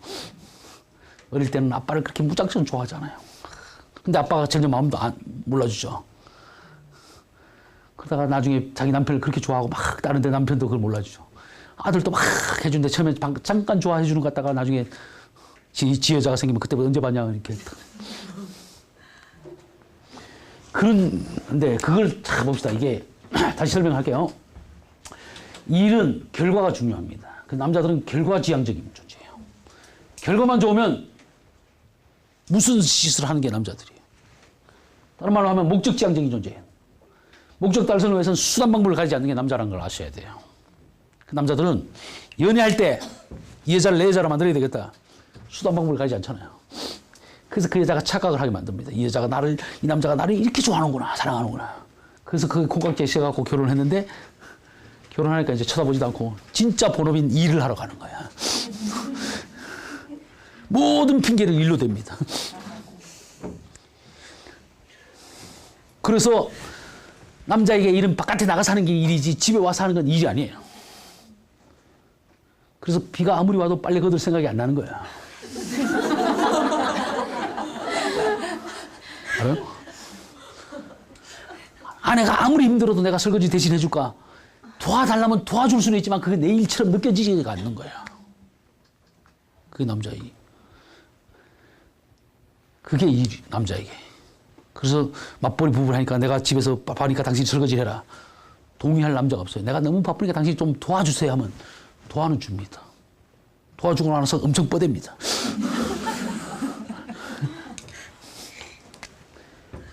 그래서 남자에게는 그 결과 목적이 중요하기 때문에 성공을 하는 게 인생의 목표예요. 성공은 출세를 하는 겁니다. 우리나라 사람들이 출세하는 게 인생의 목표잖아요. 남자들이. 이런 존재이기 때문에 남자들은 유능감을 느껴야 돼요. 심리적으로 얘기하면 남자들이 제일 뚜껑이 열릴 때가 언제냐? 무능감을 느낄 때입니다. 수치감이 저 무능감을 자극하면 얻어맞게 돼 있어요. 그래 내가 너보다 더 잘하는 게 이게 있다 보여주는 거야. 힘. 이걸 보여주는 거야. 안 맞으려면 잘 알아야 돼요, 이거. 잘못 알면 얻어맞아요. 때리는 것도 한 번 때리는 게 중요하지. 한 번 맞는 것도 한 번 맞으면 게 중요해요. 첫 번째 맞을 때 잘 맞아야 그다음부터 안 맞을 수 있는데 한 번 맞는 게 습관이 되면 그다음부터 계속 안 맞으면 그날 이상해져요. 그죠? 적당한 가정폭력 그 연구를 해보고 상담을 해보면요. 때가 됐는데 안 맞으면 무슨 짓을 했어라도 얻어맞을 그걸 만들어갖고 얻어맞고 넘어가야 그게 평안해지는 거야. 그래서 가정폭력이 계속 악순환이 반복되는 거예요. 어쨌든 이 유능감을 느껴야 되는데 이 유능감을 딱 느끼려면 이 성공이라는 게 논리적인 사고가 있기 때문에 됩니다, 이게. 남자들이 그래서 수학과학을 잘하는 이유가 거기에 있어요. 수학과학이 뛰어납니다. 또 이 논리적인 사고에 의해서 유능감을 느끼고 어떤 목적지향적인 그런 게 뭐냐면 게임이기 때문에 남자들이 게임 중독 걸리는 건 다 남자예요.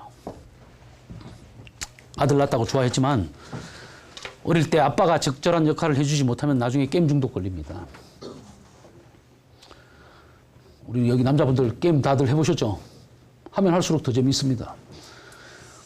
다른 이 세상에서 유능감을 못 느끼는 사람은 게임을 해서 유능감을 느끼는 거야. 게임 속에서는 내가 능력이 있다고 느껴지기 때문에 현실적으로는 못 느끼면 그쪽으로 더 빠져듭니다. 그게 남자예요. 그 남자들은 뭘 하더라도 내기를 해야 그냥 하지 않아요. 아주 시시콜콜 하는데 그걸 갖고 내기를 해갖고 목숨을 걸어요. 여자가 보면 이해가 안 되죠. 남자들이 그 1박 2일 하면서 왜 복불복으로 해갖고 그 추운데 얼음을 깨고 들어가고 난리법석을 떨고 호들갑을 떠는지 이해가 돼요? 여자들이 이해가 되냐고. 이해가 돼요? 재밌죠? 그게 여자들이 이해는 안 되지만 다른 세계를 나하고 전혀 상관없는 사람들이 나하고 직접 이해관계가 없는 사람들이 그렇게 노는 걸 보니까 재밌는 것뿐이야. 흥미로운 거야. 새로운 세계를 경험하는 거니까. 내 아들이 그렇게 한다면 하겠어? 그 일을 위해서는 해야죠. 예. 그럼 그 걔가 찬물에 얼음 깨고 들어간다면 안 말리고 그냥 들어가라고 밀어줄 거야? 엄마가 좀 이게 대단한 엄마네. 나중에 그 아들한테 한번 해보라 그래야 돼. 아들 없으니까 그런 거야.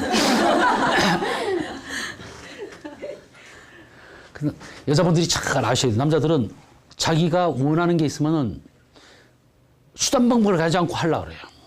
그렇기 때문에 여자들이 느끼기에는 이 인간이 지밖에 모르는 아주 이기적이고 자기중심적인 그런 존재로 느껴지고 미성숙하고 아주 단순한 단세포적인 그런 존재처럼 느껴지는데 그게 아니에요.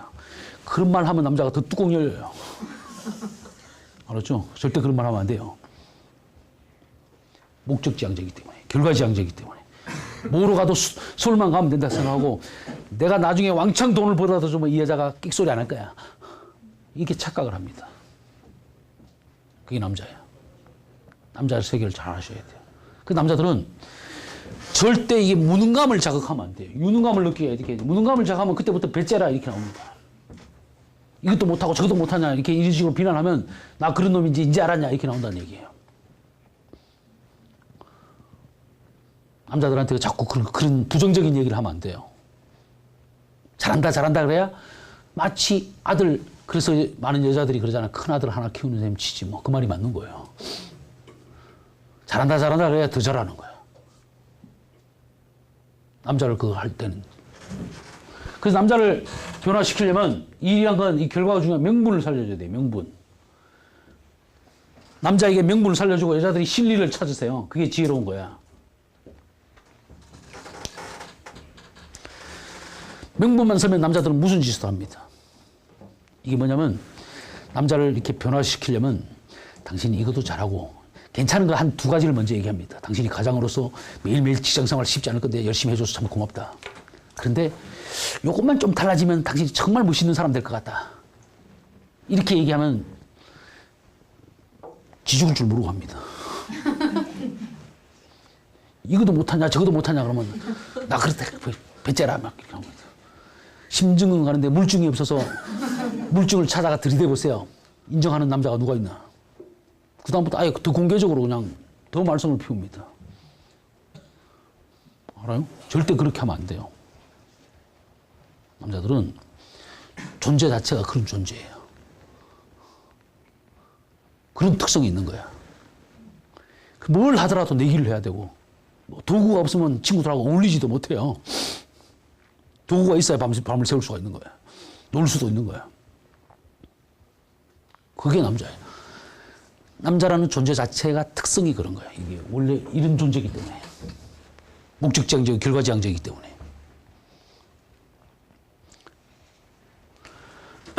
자, 그 다음에 여자를 봅시다. 여자는 이 관계라는 건 정을 통해서 할 수 있는데, 관계라는 건 과정을 함께 할 때 관계가 만들어져요. 여자들은 과정지향적인 존재예요. 남자들이 결과지향적이라면 여자들은 과정지향인데, 과정지향이라는 건 다른 말로 하면 함께 하는 게 중요해요. 그래서 여자들은 뭘 하더라도 같이 하는 겁니다. 화장실 갈 때도 같이. 뭘 하더라도 함께 하는 게 중요하기 때문에 여자들은 돌아다니는 그 자체가 목적이에요. 함께 하는 그 자체가 목적이에요. 그래서 남자들이 보기에는 쓸데없이 돌아다니는 것 같은 거야. 목적 없이 돌아다니는 거야. 물건 살 일 없는데 왜 시장 가냐 이거야. 여자들은 그냥 둘이 만나서, 셋이 만나서 떠들면서 이것저것 구경하면서 싸돌아다니는 거, 시간 죽이는 거 그 자체가 목적이라니까. 그렇게 하기 위해서 돌아다니는 거라니까.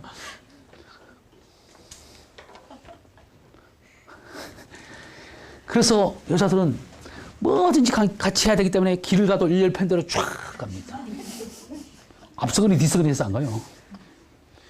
그래서 여자들은 함께 해야 중요하기 때문에 함께 하지 못하면 소외당하는 느낌이 드는 거예요. 왕따 문제는 여자들의 문제예요. 남자 문제가 아니에요. 그래요? 그 여자들은 그 남편이 나하고 함께 해주지 못할 때 고통이 되는 거야. 그게 함께 하지 못하는 거절당한 거, 관계가 단절되는 거죠. 관계가 단절될 때 제일 수치감을 느끼고 그때 걸리는 게 우울증이에요. 여자들이 우울증이 많은 이유를 알겠어요? 그래서 여자들은 작은 것이라도 나누고 싶기 때문에 남편한테 자꾸 얘기를 하고 싶은 거야. 그 남편이 안 들어주니까 이제 자식 붙들고 얘기하고, 자식도 안 되니까 이웃집 아줌마 붙들고 얘기하고. 그 여자들은 관계지향적이기 때문에 어떤 누구하고든 관계를 맺을 수가 있어요. 그렇기 때문에 관계를 자꾸 맺으니까 성숙이 될 수밖에 없어요. 상호작용을 자꾸 하니까. 그래서 여자들이 나이가 들수록 점점 더 성숙이 돼가고, 남자들은 늘 제자리에 머물러 있거나 빠꾸대거나 이렇게 되는 거야. 그래서 나이가 들면 훨씬 더 여자들이 더 성숙해요. 남자에 비해서. 정말이에요. 그래서 이 남자들이요, 자기 와이프가 나를 몰라주면 제일 힘들어요. 그래서 이 세상에 교류할 사람이 아무도 없는데 그나마 그래도 그 와이프하고 교류를 하는데 그 와이프한테 인정 못 받으면 제일 비참한 거야. 그 남자들이 나가서 술집 여자한테 다 넋두리 하는 이유가 거기에 있는 거야. 그 여자는 아무 조건 없이 받아주거든요. 받아주기만 하면 돈이 생기니까 그 여자.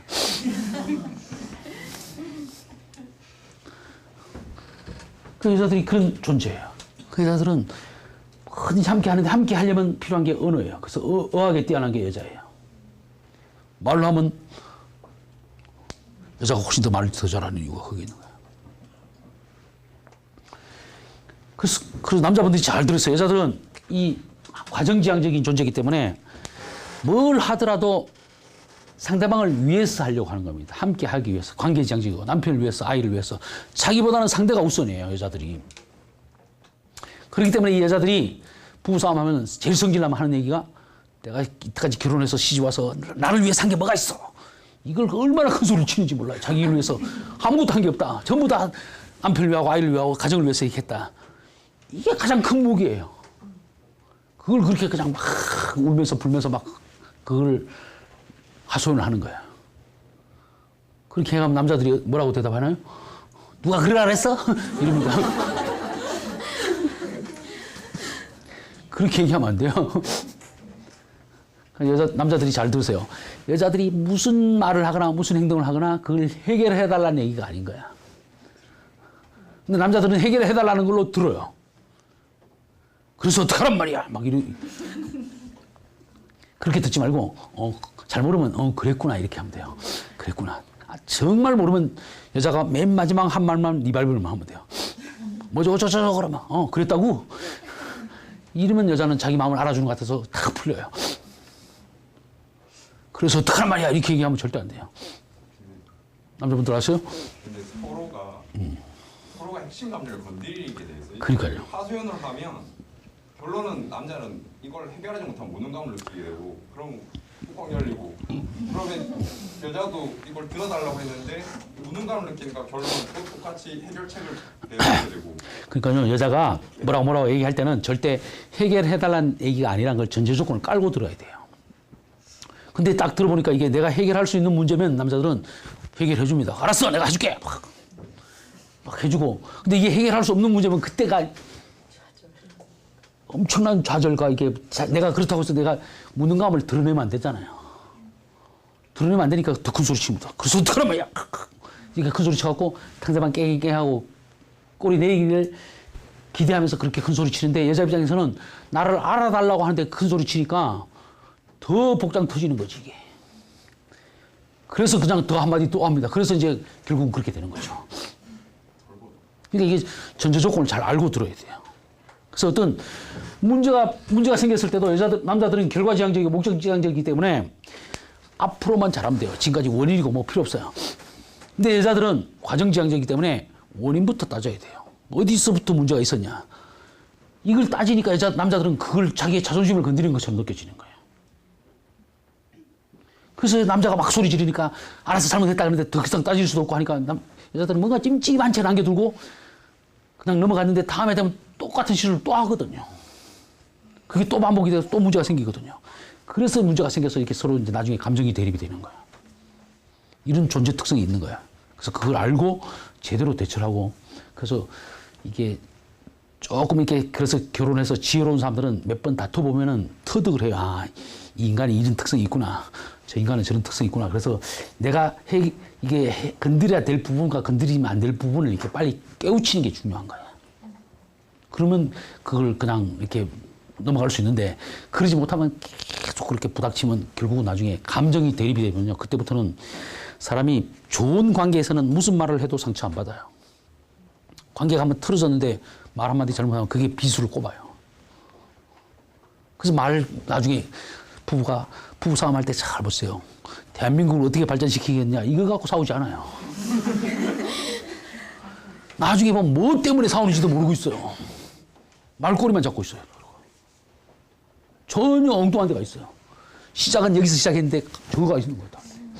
그러니까 이게 해결할 방법이 없는 거야. 감정이만 대립이 되고 있기 때문에. 그 전문가의 도움을 받지 않으면 안 되는 거야. 도움을 받아야 돼요. 법정에서 만나는 일이 없도록 하셔야 돼요. 그런 남자와 여자의 차이가 이렇게 있는 거예요.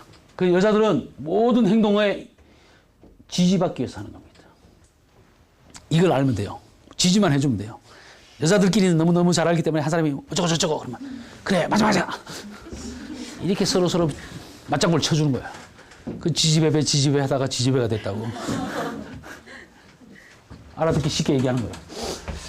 자, 여기까지 하고 지금 시간이 많이 지났죠? 몇 시인가요? 빨리 좀 쉬었다 하려고 그랬더니 시간이 안 되겠네. 좀 쉴까요? 그냥 할까요? 빨리 하고 끝낼까요? 예. 빨리 합시다. 그 다음에 5, 6세까지 넘어가겠습니다, 그러면. 자, 태교를 잘했어. 건강한 아이가 태어나면은 잘 돌봐주면 신뢰감이 잘 형성돼서 인생의 기초가 잘 마련됩니다. 건강하게 발달될 수 있는 기초가 마련되면 세상과 자기 탐색을 아주 지 마음대로 이렇게 오감을 통해서 해갖고 세상이 어떤 곳인지 웬만한 걸 경험을 통해서 다 깨우치게 돼요. 그래서 이 4, 5살 넘어가면은 그때부터 내가 할 거야 하는 자기 주장이 강해지기 시작해요. 왜? 그 전에 충분히 탐색을 해봤기 때문에 자신감이 생겼거든요. 이때까지 엄마가 해주는 거 내가 받아먹고 옷도 엄마가 입혀주고 신발도 신겨주고 다 했는데 이제는 내가 해보고 싶은 거야. 그래서 마음껏 내가 하겠다고 하는 거야. 이렇게 할 때 어떻게 해줘야 될까요? 그렇죠. 하게 해줘야 돼요. 내버려둬야 돼. 지 마음대로 하게. 옷을 뒤집어 입더라도 네가 입어라. 신발을 바꿔 신더라도 네가 신어라. 그래서 자기 스스로 했다는 그 자체가 얼마나 이게 소중한 경험인지 몰라요. 자기가 주도적으로 경험하는 그 자체가 아주 대단한 자기의 인생의 하나의 터닝 포인트가 되는 거예요. 획기적인 일이 되기 때문에 아이는 자기 스스로 옷을 입고 나서 뿌듯해합니다. 신발도 뒤집어 신고 거꾸로 신고도 얼마나 자기가 좋아하는지 몰라요.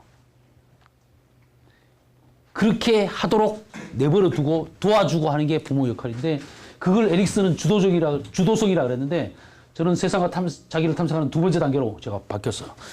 세상과 자기 탐색을 주도적으로 해보는 거예요. 그렇게 주도적으로 해보면서 그냥 수박 끄달기식으로 하는 것보다 한 단계 더 깊이 있게 세상을 탐색을 할 수가 있는 거예요. 자기도 탐색을 할 수가 있는 거예요. 그래서 자기가 뭘 잘하는지 세상이 어떤 곳인지 제대로 탐색을 할 수 있는 깊이 있게 주도적으로 하는 단계가 이 5, 6세 때예요. 그래서 이때가 되면 많은 부모들이 자기 아이가 영재가 아닌가 착각을 하는 거예요. 어떤 영역에서는 기가 막힌 재주를 갖고 있거든요. 그죠? 장난감을 사줘도 이때는 자기가 능수능란하게 갖고 놀고 그렇게 하면서 자기가 얼마나 뿌듯해하는지 몰라요. 그때 좋은 장난감이 필요해요. 한 번 갖고 놀 장난감은 그런 장난감이 아니고 제대로 갖고 놀 그 장난감을 제대로 사주는 게 중요해요. 그래서 이때 제대로 된 그 자기 주도적인 탐색을 잘 할 수 있도록 해야 이때 주도적으로 잘 탐색한 아이는 나중에 커서 세상 일을 헤쳐나가는데 우리가 살아가는 방식이 어떤 사람은 과제지향적인 사람이 있어요. 이게 뭐냐면 딱 주어진 일만 다 하고 다 했다고 생각하는 거야. 여러분들도 자기 자신을 잘 파악을 해봤어요. 공부를 할 때 시험 범위가 어디까지라 한번 쭉 훑어보면 시험 공부 다 한 거야. 그걸 모든 걸 내 걸로 만들어야 되는데 그게 과제지향적인 사람은 이때도 부모가 너무 잘해주면 그렇게 돼요. 이때부터 계속 딱 입혀주고 신겨주고 다 먹여주고 다 하면은 너무 많이 그렇게 하면은 이제 그것도 못해요. 주어진 것도 못해요. 몽둥이 들고 옆에서 팍 목에 핏대를 올리고 패대야 그렇게 그때 합니다. 그렇게 아는 아이로 이때 만드는 거예요. 그때 이때 마음껏 탐색하게 내버려 두면은 자기가 해보니까 충분히 내가 깊이 있게 탐색해 내 스스로 하고 나면요 밥을 그전엔 다 엄마가 먹여줬는데 이제는 내가 혼자 먹는데 내가 반 이상 흘리고 먹었다 하더라도 내 스스로 먹은 자체가 중요해요. 먹고 나면 얼마나 뿌듯한지 몰라요. 내가 먹었다 이 자체가. 그래서 아이들은 이때 TV에서 보면 혼자서도 잘해요. 이런 걸 애들이 혼자서도 하면서 얼마나 하려고 엄마가 도와준다. 절대 싫다 그래요. 도와주는 게 아니에요. 가만 내버려 두는 게 도와주는 거야. 그런 역할을 경험해야 나중에 지 할 일 지가 알아서 하고 미리미리 계획해서 하고 다 주도적인 자기 인생을 주도적으로 숙달지향적인 인생을 살아가는 거야. 숙달지향 능수능란하게 할 때까지 자기가 자기 걸로 만들 때까지 스스로 하는 거예요. 숙달지향이라 그래요. 그래서 요즘 부모들이 너무 아이들 한둘밖에 안 낳고 어릴 때부터 막 시키니까 애들이 놀고 세상을 탐색을 하려면 요거 하고 놀아라 이러죠. 그러면 애는 노는 게 중요하니까 이건 대충대충 해버려요. 그러니까 이제 늘 과제지향적인 사람이 만들어지는 거야.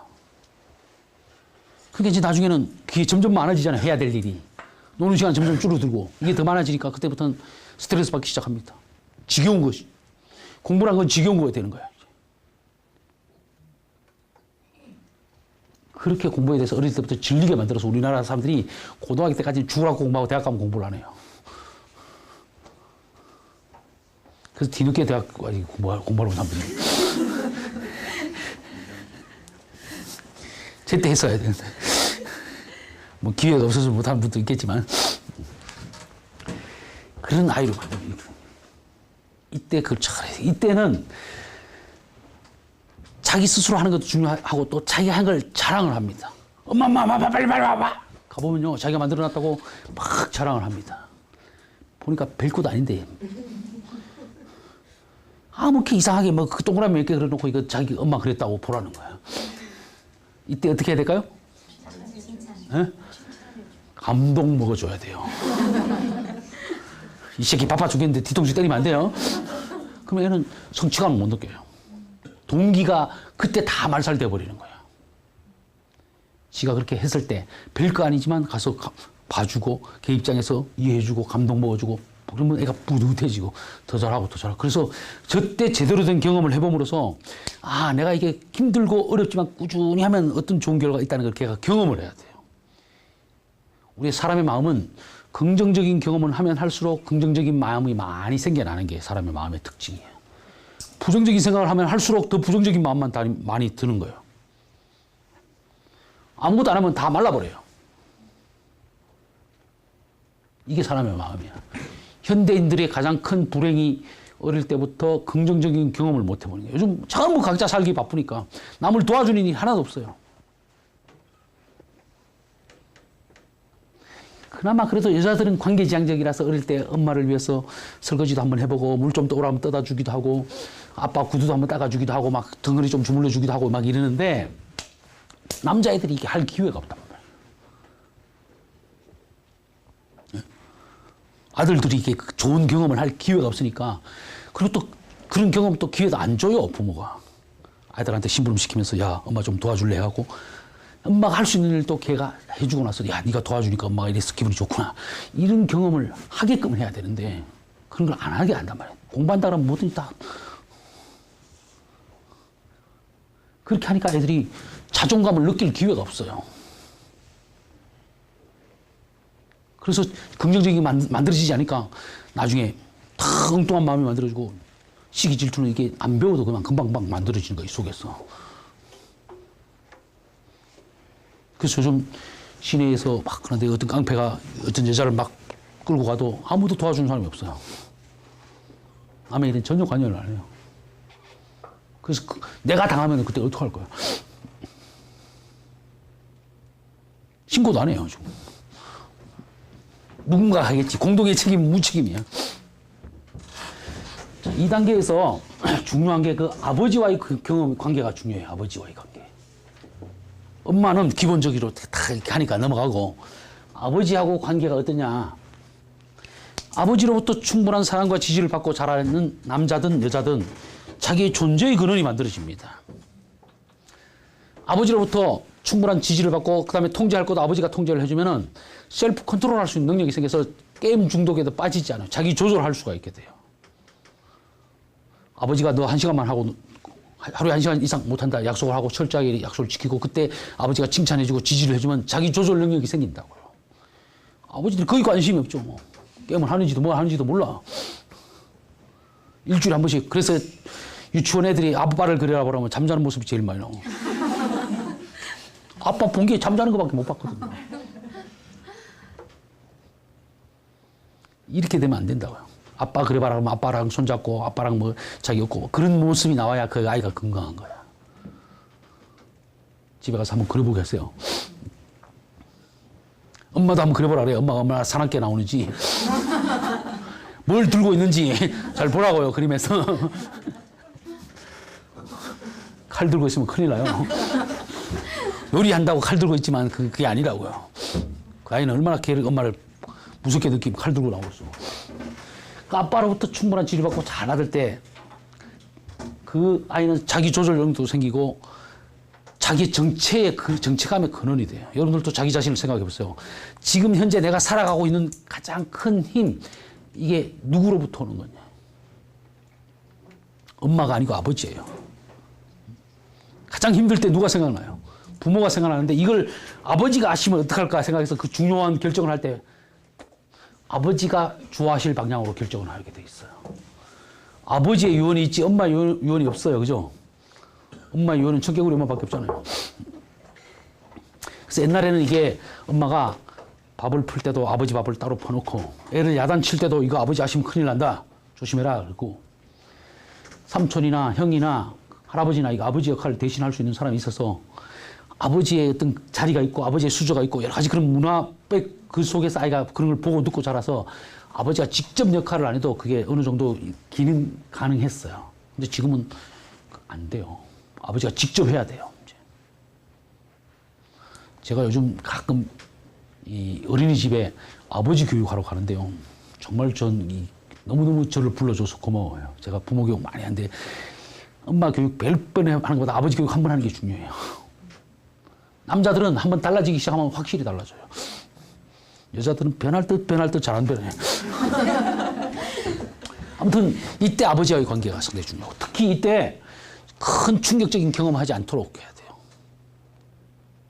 정신적인 쇼크를 받지 않도록 하는 게 중요해요. 아이는 납득할 수 있는 그런 나이가 아니라서 병원에 가는 것만도 너무너무 싫은데 병원에 끌고 가면은 완전히 자기를 배신 때리는 거랑 똑같은 거예요.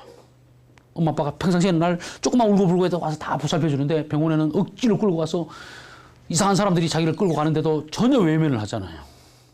그 아이 입장에서 그 입장이 그 상황이 인식이 되지가 않아요. 이해가 되지 않는 상황이란 말이에요. 이해되시죠? 그만큼 배신감 느끼는 상황이 없어요. 그럴 때에는 성격적으로 문제가 생깁니다. 그 충격적인 경험을 하지 않도록 해야 된다는 얘기가 그런 얘기예요. 그런 경험을 하지 않도록 해야 돼요. 이때 그런 경험을 많이 하면 그 이후에 아주 파생적으로 여러 가지 후유증이 많이 남아서 성격적인 결함들이 많이 생겨나는 거야. 이후에 어떤 웬만큼 문제가 생겨도 그렇게 큰 문제가 생기지 않아요. 자, 초등학교 시절을 봅시다. 자, 세상과 자기 탐색을 오감을 통해서 해보고 주도적으로 해보고 그러면 초등학교 시절이 되면 이제 이때 주도적으로 해봄으로써 그 전 단계에서 자기 마음껏 주도적으로 해봄으로써 세상이 어떤 곳인지 내가 뭘 잘하는지 그걸 잘 찾아내게 돼요. 찾아서 초등학생 정도 되면 아 나는 다른 사람에 비해서 이건 잘하고 이건 좀 못하고 세상은 어떤 곳이고 대충 이렇게 어렴풋이 감을 잡아요. 그럴 때 이제 그때 이제 자기가 잘하는 걸 찾고 자기가 소질을 찾아서 정말 잘하는지 못하는지 이거는 꾸준히 해볼 때 제대로 잘하는지 못하는지 확인하게 돼요. 그 세상과 자기를 탐색하는 세 번째 단계인데 이 꾸준히 한다 그래서 에릭슨은 근면성이라 그랬어요. 그래서 내가 아무리 뭘 잘하는 게 있어도 한번 꾸준히 해보면 한 단계 깊이 들어갈 때 어려움이 있어요. 한 단계 더 올라갈 때 그 상당히 어려운데 그때 또 이렇게 어려움을 겪고 또 한 단계 올라가고 쫙 가다가 또 한 단계 어려움을 겪고 이렇게 해서 전문가가 되는 그런 자기만의 영역을 개척해 나가는 그런 진로 탐색이 되는 거예요. 근데 이때 꾸준히 해보는 게 중요해요. 그 초등학교 시절에는 정말 초등학교 시절까지는 자기가 한 가지 영역 이상에서 어떤 것을 잘하는지 찾아내는 게 발달 과업이에요. 그 부모나 교사의 역할도 그걸 찾아주는 게 부모나 교사의 역할이에요.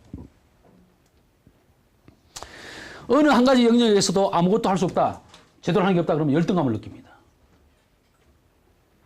아, 이쪽에 그건 안 했네. 참, 5, 6세 때 이쪽에 반대 거 안 했네. 아, 이때 5, 6세 때 주도적으로 탐색을 하는데 아까 얘기했지만 이거 세상과 자기 탐색을 오감으로 할 때는 아이가 아직 이 인식이 덜 발달된 나이라서 컷하고 제재를 하면은 자기 존재가 거부당하는 느낌이 들지만 이 5, 6세가 되면은 아, 이건 주변 사람의 반응에 의해서 엄마 아빠의 반응에 의해서 내가 이거 해도 되는구나 안 해도 되는구나 하면 안 되는구나 이런 주도적인 걸 통해서 이게 그걸 경험하는데 그게 뭐냐면 죄책감이에요. 이 수치감을 느끼면 사람이 뚜껑이 열리고 분노를 하게 되지만 이 죄책감을 느끼면 사람이 위축하게 돼요. 위축되고 기가 죽게 돼 있어요. 그 다음에 이제 이 초등학교 시 한 가지 영역에서도 제대로 하는 게 없을 때는 열등감을 느끼는 거예요. 열등감 역시 죄책감 못지않게 사람을 기죽게 합니다. 힘들게 해요. 그리고 이 초등학교 시절은 발달돼야 될 게 과업이 몇 가지가 있는데 첫 번째가 조망수용 능력이 발달돼야 됩니다. 여러분들 조망수용이라는 말 들어봤어요? 이게 뭐예요? 조망수용? 쉽게 얘기하면 타인의 관점을 이해할 수 있어야 된다는 얘기예요. 그래서 아까 제가 얘기했듯이 유치원까지는 엄마 생일 선물로 장난감을 사올 수가 있어요. 그 초등학생 되면은 그렇게 해서는 얻어맞아요. 그죠? 타인의 입장을 수용을 해야 되니까. 그게 이때 초등학교 때까지 이게 발달이 안 되면 어른이 돼갖고도 자기중심적인 사람이 돼요. 두 번째는 감정 조절할 수 있는 능력이 발달돼야 돼요. 감정 조절 능력. 유치원 아이는 지 맘대로 안 되면 새파랗게 넘어가요. 그걸 자기 컨트롤이 잘 안 돼요. 근데 초등학생 정도 되면 컨트롤이 돼요. 적어도 초등학교 때까지 제대로 발달이 안 되면 어른이 돼갖고도 늘 툭하면 홧김에 다 일을 해치우는 사람. 아까 제가 얘기했죠. 배우자의 조건으로 화가 났을 때 어떻게 행동하나 이걸 잘 보라 그랬잖아요. 정신건강 척도의 제일 첫 번째예요. 핵심이에요. 홧김에 해치우는 사람은 절대 안 됩니다. 일을 그르치게 돼 있어요. 그래서 우리가 부부싸움을 하든 어떤 사람이 누구하고 갈등이 일어났을 때 화를 먼저 내는 사람이 지게 돼 있어요. 뚜껑이 열리면 합리적인 사고 판단이 안 돼요. 그래서 그만큼 그게 무서운 감정이 수치감이에요. 그 다음에 세 번째로 기초학습 능력이 발달돼야 돼요. 기초학습.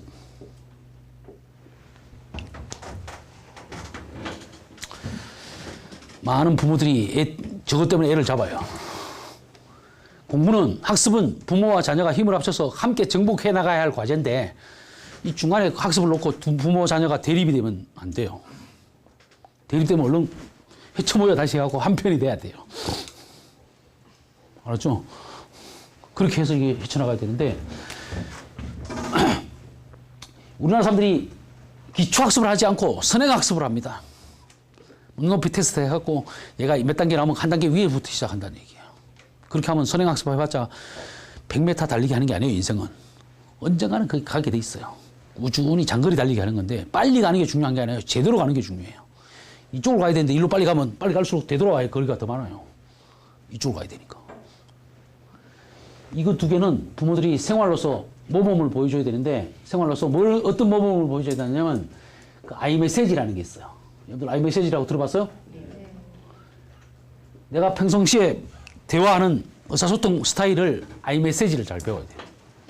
우리 대부분 말하는 게 나도 모르게 유메시지에 익숙해져 있어. 상대방을 막 비난하고 판단하고 평가하는 그런 너 어쩌고 저쩌고 이렇게 말하면 그 아이는 이걸 자극받아요. 이거 자극받으면 내가 변화해야 되겠다 이렇게 생각이 안 되고 오히려 감정만 뚜껑이 열려갖고 저 사람이 날 못 살게 군다는 느낌이 들거든요. 그래서 분노하게 됩니다. 애니까 부모한테 아직 꼼짝 못하고 있는 거지. 좀 더 커봐요. 이제 그때 대듭니다. 이제. 많은 경우에 그래서 문제 있는 아이들 그림을 그려보라 그러면요. 칼로, 창으로, 총으로 엄마를, 아빠를 쏴 죽이는 그림, 찌르는 그림 이런 걸 그려요. 그만큼 분노가 가득한 거야. 그게. 그걸 자꾸만 건드리는 거예요. 부모는 그걸 건드린다고 생각하지 않지만 그렇게 건드린다고요. 아이메시지로.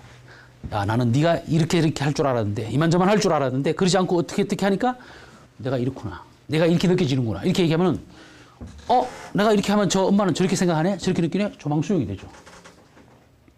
화가 났을 때 저렇게 표현하는 거구나. 감정 조절하는 거. 감정 표현하는 방법이 저런 거구나. 이걸 배우는 거잖아요. 그게 논술이에요. 나중에 논술 공부 따로 안 시켜도 돼요. 일거양득이 아니라 일거몇득인지 몰라 이거. 이거 제대로 해야 돼. 그 초등학교 시절이 상당히 중요한 시기예요. 모든 생활의 기초가 어떤 것이 다 제대로 만들어져야 될 시기가 이 시기예요. 공부에 그렇게 너무 얽매이지 않도록 하세요. 공부 때문에 애들 인생을 다 망쳐. 그 다음에 사춘기.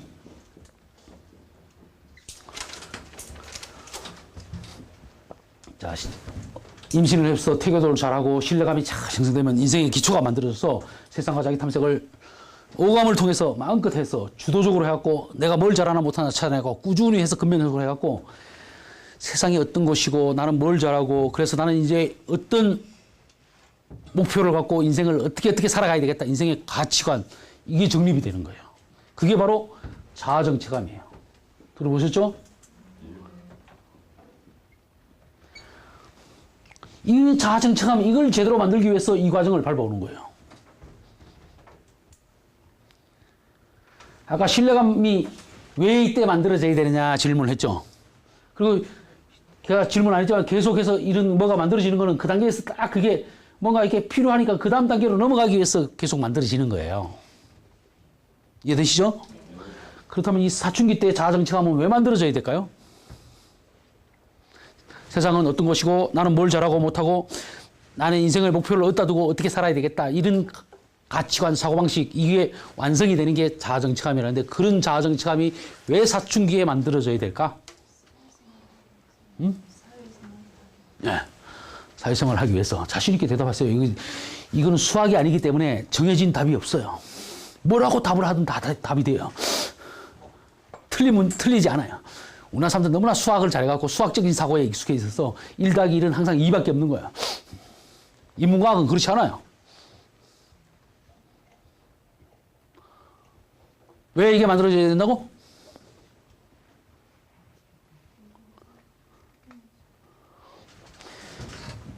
그 다음 단계가 이제 성인기잖아요. 성인기인데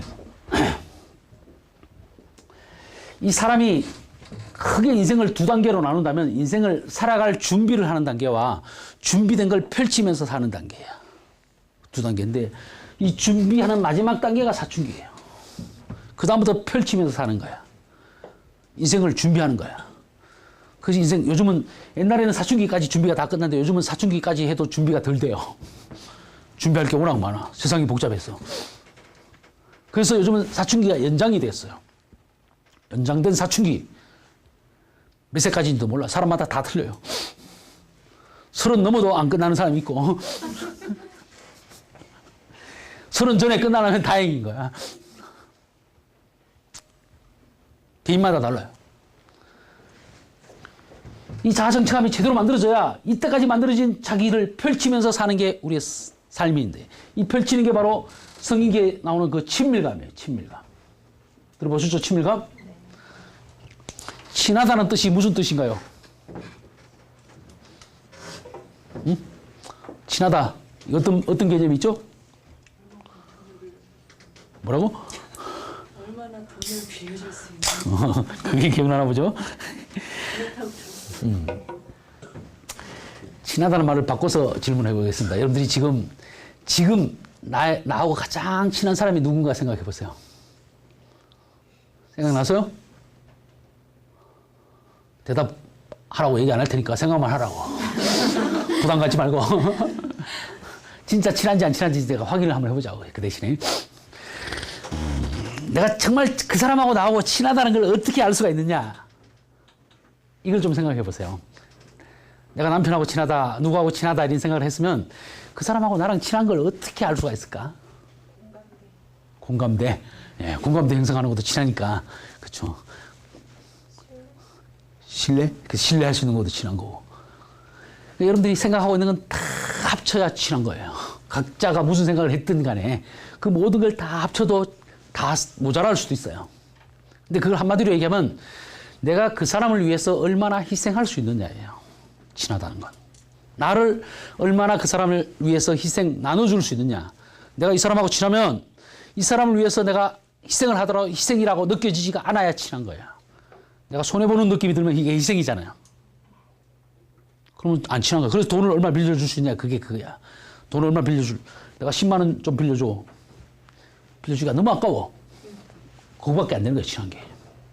10만 원 빌려달라는데 100만 원 주고 싶고 더 주고 싶고 더 주고 싶으면 그만큼 친한 거야. 다시 생각해 보세요. 아까 생각했던 그 사람이 정말 친한 게 맞나 안 맞나? 맞으면 다행이고 안 맞으면 다시 생각해야 돼. 정말 그 사람이 나를 위해서 나도 그 사람을 위해서 얼마나 서로 희생할 수 있느냐. 이게 친한 거야. 다른 말로 이 자아정체감이 자기를 만들어서 자기를 나눠줄 수 있어야 된다는 거예요. 자기 희생, 자기를 나눠주는 게 친밀감이에요. 그 친밀감의 첫 번째 단계가 이성교제하는 겁니다. 데이트하는 거라고. 사춘기 데이트는 얼마 안 가면 가만히 냅두면 돼요. 깨지게 돼 있어요. 자기가 만들어지지 않았기 때문에 제대로 나눠줄 게 없기 때문에 오래 못 가요. 이 이성교제의 가장 큰 특징이 두 가지가 있는데 첫 번째 특징은 준 만큼 받아야 교제가 시작됩니다. 내가 이 사람이 좋다고 해서 호감이 간다고 해서 에너지를 투자를 하죠. 투자하는데 얼만큼 투자했는데 5밖에 안 나오면 이 사람 교제 안 해요. 또 다른 사람 찾아요. 근데 이 사람은 왜 5밖에 안 나올까요? 나를 별로 안 좋아해서. 그럴 수도 있고, 내놓을 게 그거밖에 없을 수도 있다고. 이성교제 못한 사람들은 다 발달 지체야. 알았죠? 때가 되면 해야 되는 거야. 건강하게. 제대로 할 수 있으면 제대로 정상적인 발달을 하고 있는데, 뭔가 그게 관심도 없는 건 더 문제예요. 교제가 할 나이가 됐으면 교제를 해야 되고, 관심이 가야 교제가 되는데, 관심 없으면 더 발달 지체야. 근데 교제를 하다가도 제대로 내가 나눠줄 게 없으니까 깨지게 돼 있는 거야. 그래서 제대로 못하는 게 발달 지체가 될 가능성이 크다는 얘기예요. 오해하지 말고 들으세요. 요즘은 옛날에는 결혼을 안 하면 다 이렇게 문제가 있는 걸로 봤어요. 요즘은 다 결혼 안 하는 것도 하나의 문화니까, 코드니까 뭐 그렇게 한다 그러지만. 그래서 두 번째 이성교제의 특징은 일단 관계가 시작이 되면요. 점점 더 친해지지 빠꾸 하는 일이 없어요. 오늘 만나서 둘이 팔짱 끼고 데이트했으면 다음에 만나면 끌안고 다니게 돼 있어요. 그래서 점점 친해져서 제일 친한 사람끼리 하는 것이 그 성관계까지 하는 겁니다. 제일 그 친밀감의 척도예요, 그게. 그 관계를 하고 나서 뭔가 찝찝하고 후회가 되면 잘못된 관계예요. 하고 나서 상대방이 더 소중하게 느껴지고 사랑스럽게 느껴지고 뿌듯하고 이렇게 되면 그게 제대로 된 건강한 관계예요. 알았죠? 자기 희생의 근데 그래서 그런 다음에 이제 결혼을 하잖아요. 이성교제도 자기 희생이 상당히 필요한데 결혼 생활만큼 또 자기 희생이 필요한 게 없잖아요. 그죠? 그 결혼 생활도 제대로 하려면 자아정착감이 제대로 만들어져야 결혼 생활을 하는. 결혼 생활의 첫 번째가 배우자를 위해서도 희생하는 거지만 무엇보다도 자녀를 위해서 우리가 자녀를 키우는데 얼마나 자기 희생이 필요해요. 근데 자녀가 태어났는데 자녀를 위해서 희생을 하지 못할 부모가 있으면 그는 부모 될 자격이 없는 거잖아요. 자아정착을 만들어지지 않은 상태에서 부모가 됐든. 그런 상태에서 애를 낳으니까 아동학대하는 부모가 생기는 거예요. 여러분들이 가끔 매스컴에서 아동학대하는 부모가 있으면 어떻게 생부모가 자기 자식을 저렇게 굶기고 때리고 패대고 그렇게 굶겨 죽이고 막 다리 위로 지지고 볶고 이렇게 할 수 있나 이해가 안 됐죠. 이게 자아정착감이 만들어지지 않으면 내 말을 안 들으면 나의 존재가 거부당하는 이 수치감을 느끼기 때문에 수치감으로 애를 패댑니다. 뚜껑이 열리니까 무슨 짓을 합니다. 얼마 전에 그 고등학생 부부가 자기 애는 굶겨 죽이고 겜방에 가서 인터넷상에서 자기 애 키우는 사건이 있었잖아요. 그게 다 정체감이 덜 돼서 그런 거예요. 그래서 어릴 때부터 이걸 제대로 겪어오는 게 중요해요.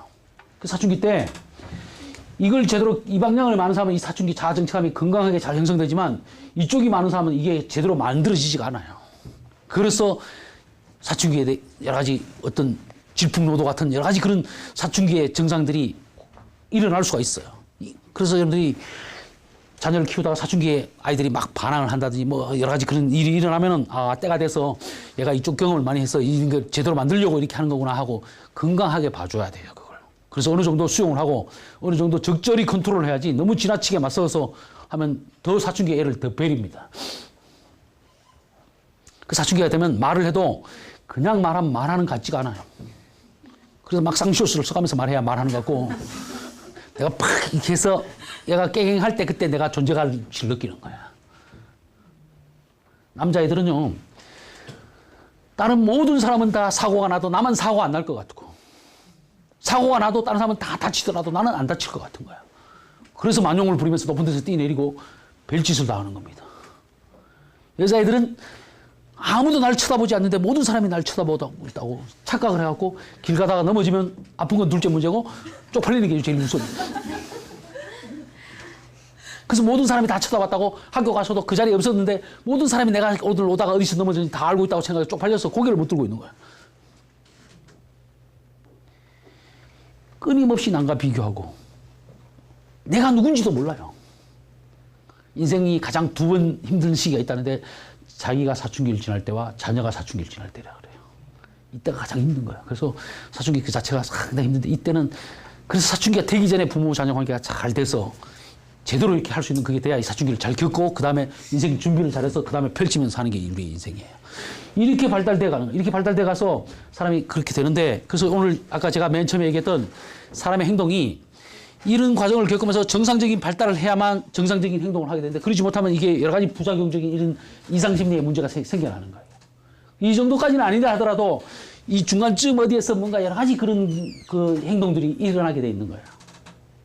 그래서 여러분들이 우선 남을 이해하려고 그러지 말고 저 자식 저거 왜 저러나 그렇게 생각하지 말고 우선 자기 자신을 우리 남편을 이해하려고 그러고 아이를 이해하려고 하지 말고 자기 자신을 이해하세요. 나는 왜 이럴까? 내가 나를 이해할 수 있는 사람은 다른 사람을 이해할 수가 있어요.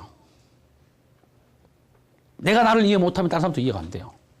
그래서 여러분들의 행동이나 태도 중에 나는 이게 뭘까 저게 뭘까 이렇게 해보시고 이걸 쭉 따라서 한번 해보고 고민도 많이 해보셔야 돼요. 하루아침에 바로 고민해서 답이 딱 찾아지면 이게 그런 행동이 원인이 큰 문제가 아니에요. 답이 안 찾아질수록 원인이 여러 가지 복잡한 게 있는데 제대로 나중에 때가 되고 과정을 헐거야 충분히 고민을 하고 갈등을 해야 답을 찾을 수가 있는 거예요. 이게 금방 찾아지는 게 아니에요. 그래서 충분히 고민해보고 그래도 많이 안 되면 그때 전문가를 찾아가서 살짝 상담받고 살짝만 옆에서 탁 건드려주면 그때 탁 깨우쳐요. 알아요? 그게 상담이에요. 그래서 여러분들 모든 문제를 다 내가 해결받으려고도 가지 말고 해결해 주려고도 하지 마세요. 나중에 상담자가 돼갖고. 충분히 자기 문제는 자기가 해결할 수 있는데 그럴 때 조금 여름에 1%, 2%가 모자랄 때 옆에서 도와줄 수 있는 게 상담이야. 탁 건드려주는 거. 그러면 탁 그것만 탁 하면 쫙 인설 처리로 풀려나가요. 저는 그런 경험을 많이 했어요. 아까도 얘기했지만 어제 또 우리 집단 상담했는데 집단 몇 명 왔네요. 지금 뒤늦게도 몇 명 오셨는데 어제 상담하러 간 사람 중에 한 사람이 그렇다고 응? 자기가 왜 이제 그렇게 되는지 그걸 알 수가 있다 그렇게 깨우쳤다 그러죠. 어제 연락이 왔어요.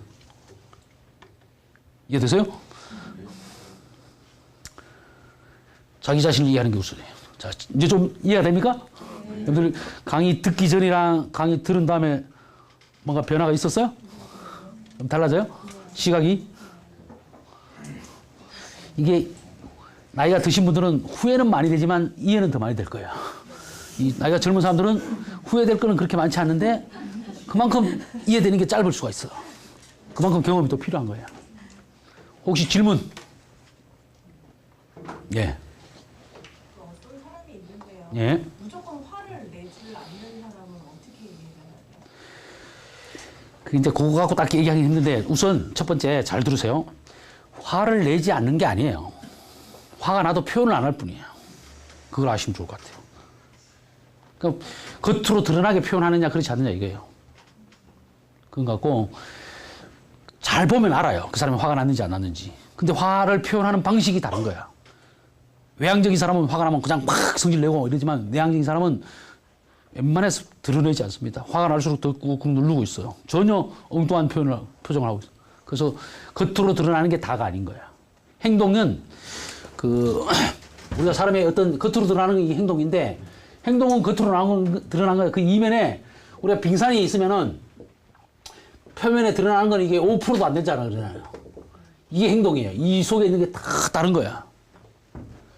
근데 우리는 이것만 자꾸 보니까 이해가 안 되니까 이 밑에 있는 걸 볼 수 있어야 돼요. 이걸 보기 위해서 이걸 지금 한 거야. 이 밑에 있는 거. 그리고 지레짐작하지 말고 판단하지 말고 평가하지 마세요. 그래서 우리가 제일 중요한 게 상담에서 배우는 것처럼 상대방이 어떤 말이나 행동을 하더라도 내 기준으로 판단 평가하면 절대 그 사람을 이해할 수가 없어요. 처음에 첫 번째 단계가 있는 그대로 수용하는 겁니다. 전혀 어떤 판단, 평가 섞지 않고 예를 들어서 아까 제가 얘기했듯이 마치 갓난아이가 태어나서 무슨 짓을 할 때 다 그대로 받아들이듯이 그렇게 수용하는 것이 수용이에요. 그렇게 수용하면은 그 사람이 저 사람은 나를 수용하고 있구나 그 상대방이 느낍니다.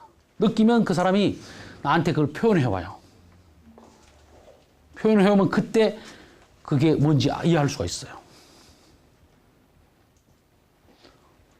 그러면 5, 6세까지 잘못 아이가 이렇게 제대로 성장하지 못해서 잘못되어 있는 상태면 사춘기가 돼가지고 이제 그런 반응들이 나타나잖아요. 예. 그러면 회복될 가능성은 없나요? 그러니까 5, 6세 때까지 어느 정도 이게 많이 경험했냐에 따라서 사춘기를 어떻게 겪냐에 달라지고 회복되는 것도 어느 정도 했냐에 따라서 얼마든지 회복 가능할 수도 있고 아예 이게 너무 많으면은 그래서 제가 성격 장애나 이런 사람들은 장애가 된 사람들은 성격 장애까지가 제일 치료하기가 힘들어요. 관계 형성 자체가 안 돼요. 나머지는 정신분열증은 치료를 할 수 있어요. 관계 형성을 할 수 있고 우울증도 관계 치료를 할 수 있어요. 성격 장애, 어처증, 어부증 뭐 이런 거는 관계 자체가 안 되기 때문에 어떤 작업도 할 수가 없어요. 여러분들하고 저하고도 오늘 강의를 하는데 여러분들이 배우러 왔고 사전에 이렇게 문자를 통해서 공문을 통해서 여러 가지 공지해갖고 이렇게 왔기 때문에 금방 관계가 돼서 이렇게 관계가 되는 거야. 전혀 지나가는 사람부터 야 당신이 와서 강의 들어 그러면 듣겠어요? 전혀 관계가 안 되기 때문에 안 되는 거랑 똑같은 거야. 그래서 우리가 어떤 걸 할 때는 관계부터 먼저 만들어야 돼요. 관계부터 하고 그 다음에 작업 들어가야 되는데 관계 만들기 전에 작업 들어가면 변태로 몰려요. 문제가 더 악화가 된다는 얘기예요. 그래서 부모 자녀 관계도 부부 관계도 모든 문제가 있을 때는 관계부터 점검을 하세요. 작업부터 뭐 어떤 달라져야 될 거면 상대방 요구하고 뭐 이렇게 어떤 그걸 하지 마시고 뭘 고치려고 그러지 말고 관계만 제대로 하면 얼마든지 할 수 있어요. 관계를 망가뜨리는 방향으로 하지 말도록 해야 돼요. 예. 자정체감 같은 경우는 보통 의식된 전의식, 무의식적에서 스스로 느끼는 걸로 알고 있거든요. 근데 그 상태에서 어느 정도의 의식을 갖고 그 스스로 그걸 계기가 없으면 자각을 하는 그 정도가 무의식에 가까워요, 아니면 의식에 가까워요? 그 얘기는 여기서 하기가 쉽지 않을 것 같아요. 예? 그 자아정착, 뭐 의식, 무의식 그렇게 한다는 것도 사람마다 생각하기에 따라 다른 거지. 꼭 그런 것도 아니니까. 하고 어쨌든 이게 지금 많이 시간이 늦었기 때문에 그 돌아가야 될 사람들도 있고 하니까 질문이 더 있는 분들은 그 남아서 그 개인적으로 질문하시고 또 가야 될 사람 빨리 가시고 여러분들이 오늘 못한 거는 또 나중에 또 특강을 할 때 하시고 제가 그 저기 제가 개인적으로 사무실을 하나 하고 있는 게 있으니까 그쪽으로 언제든지 오시면은 집단 상담도 하고 있고 여러분들이 도움 받을 수 있고 하니까 언제든지 연락 주시고 오시면 좋을 것 같아요. 예. 어쨌든 밤늦게까지 이게 강의 듣느라고 수고하셨고 다음에 또 봅시다.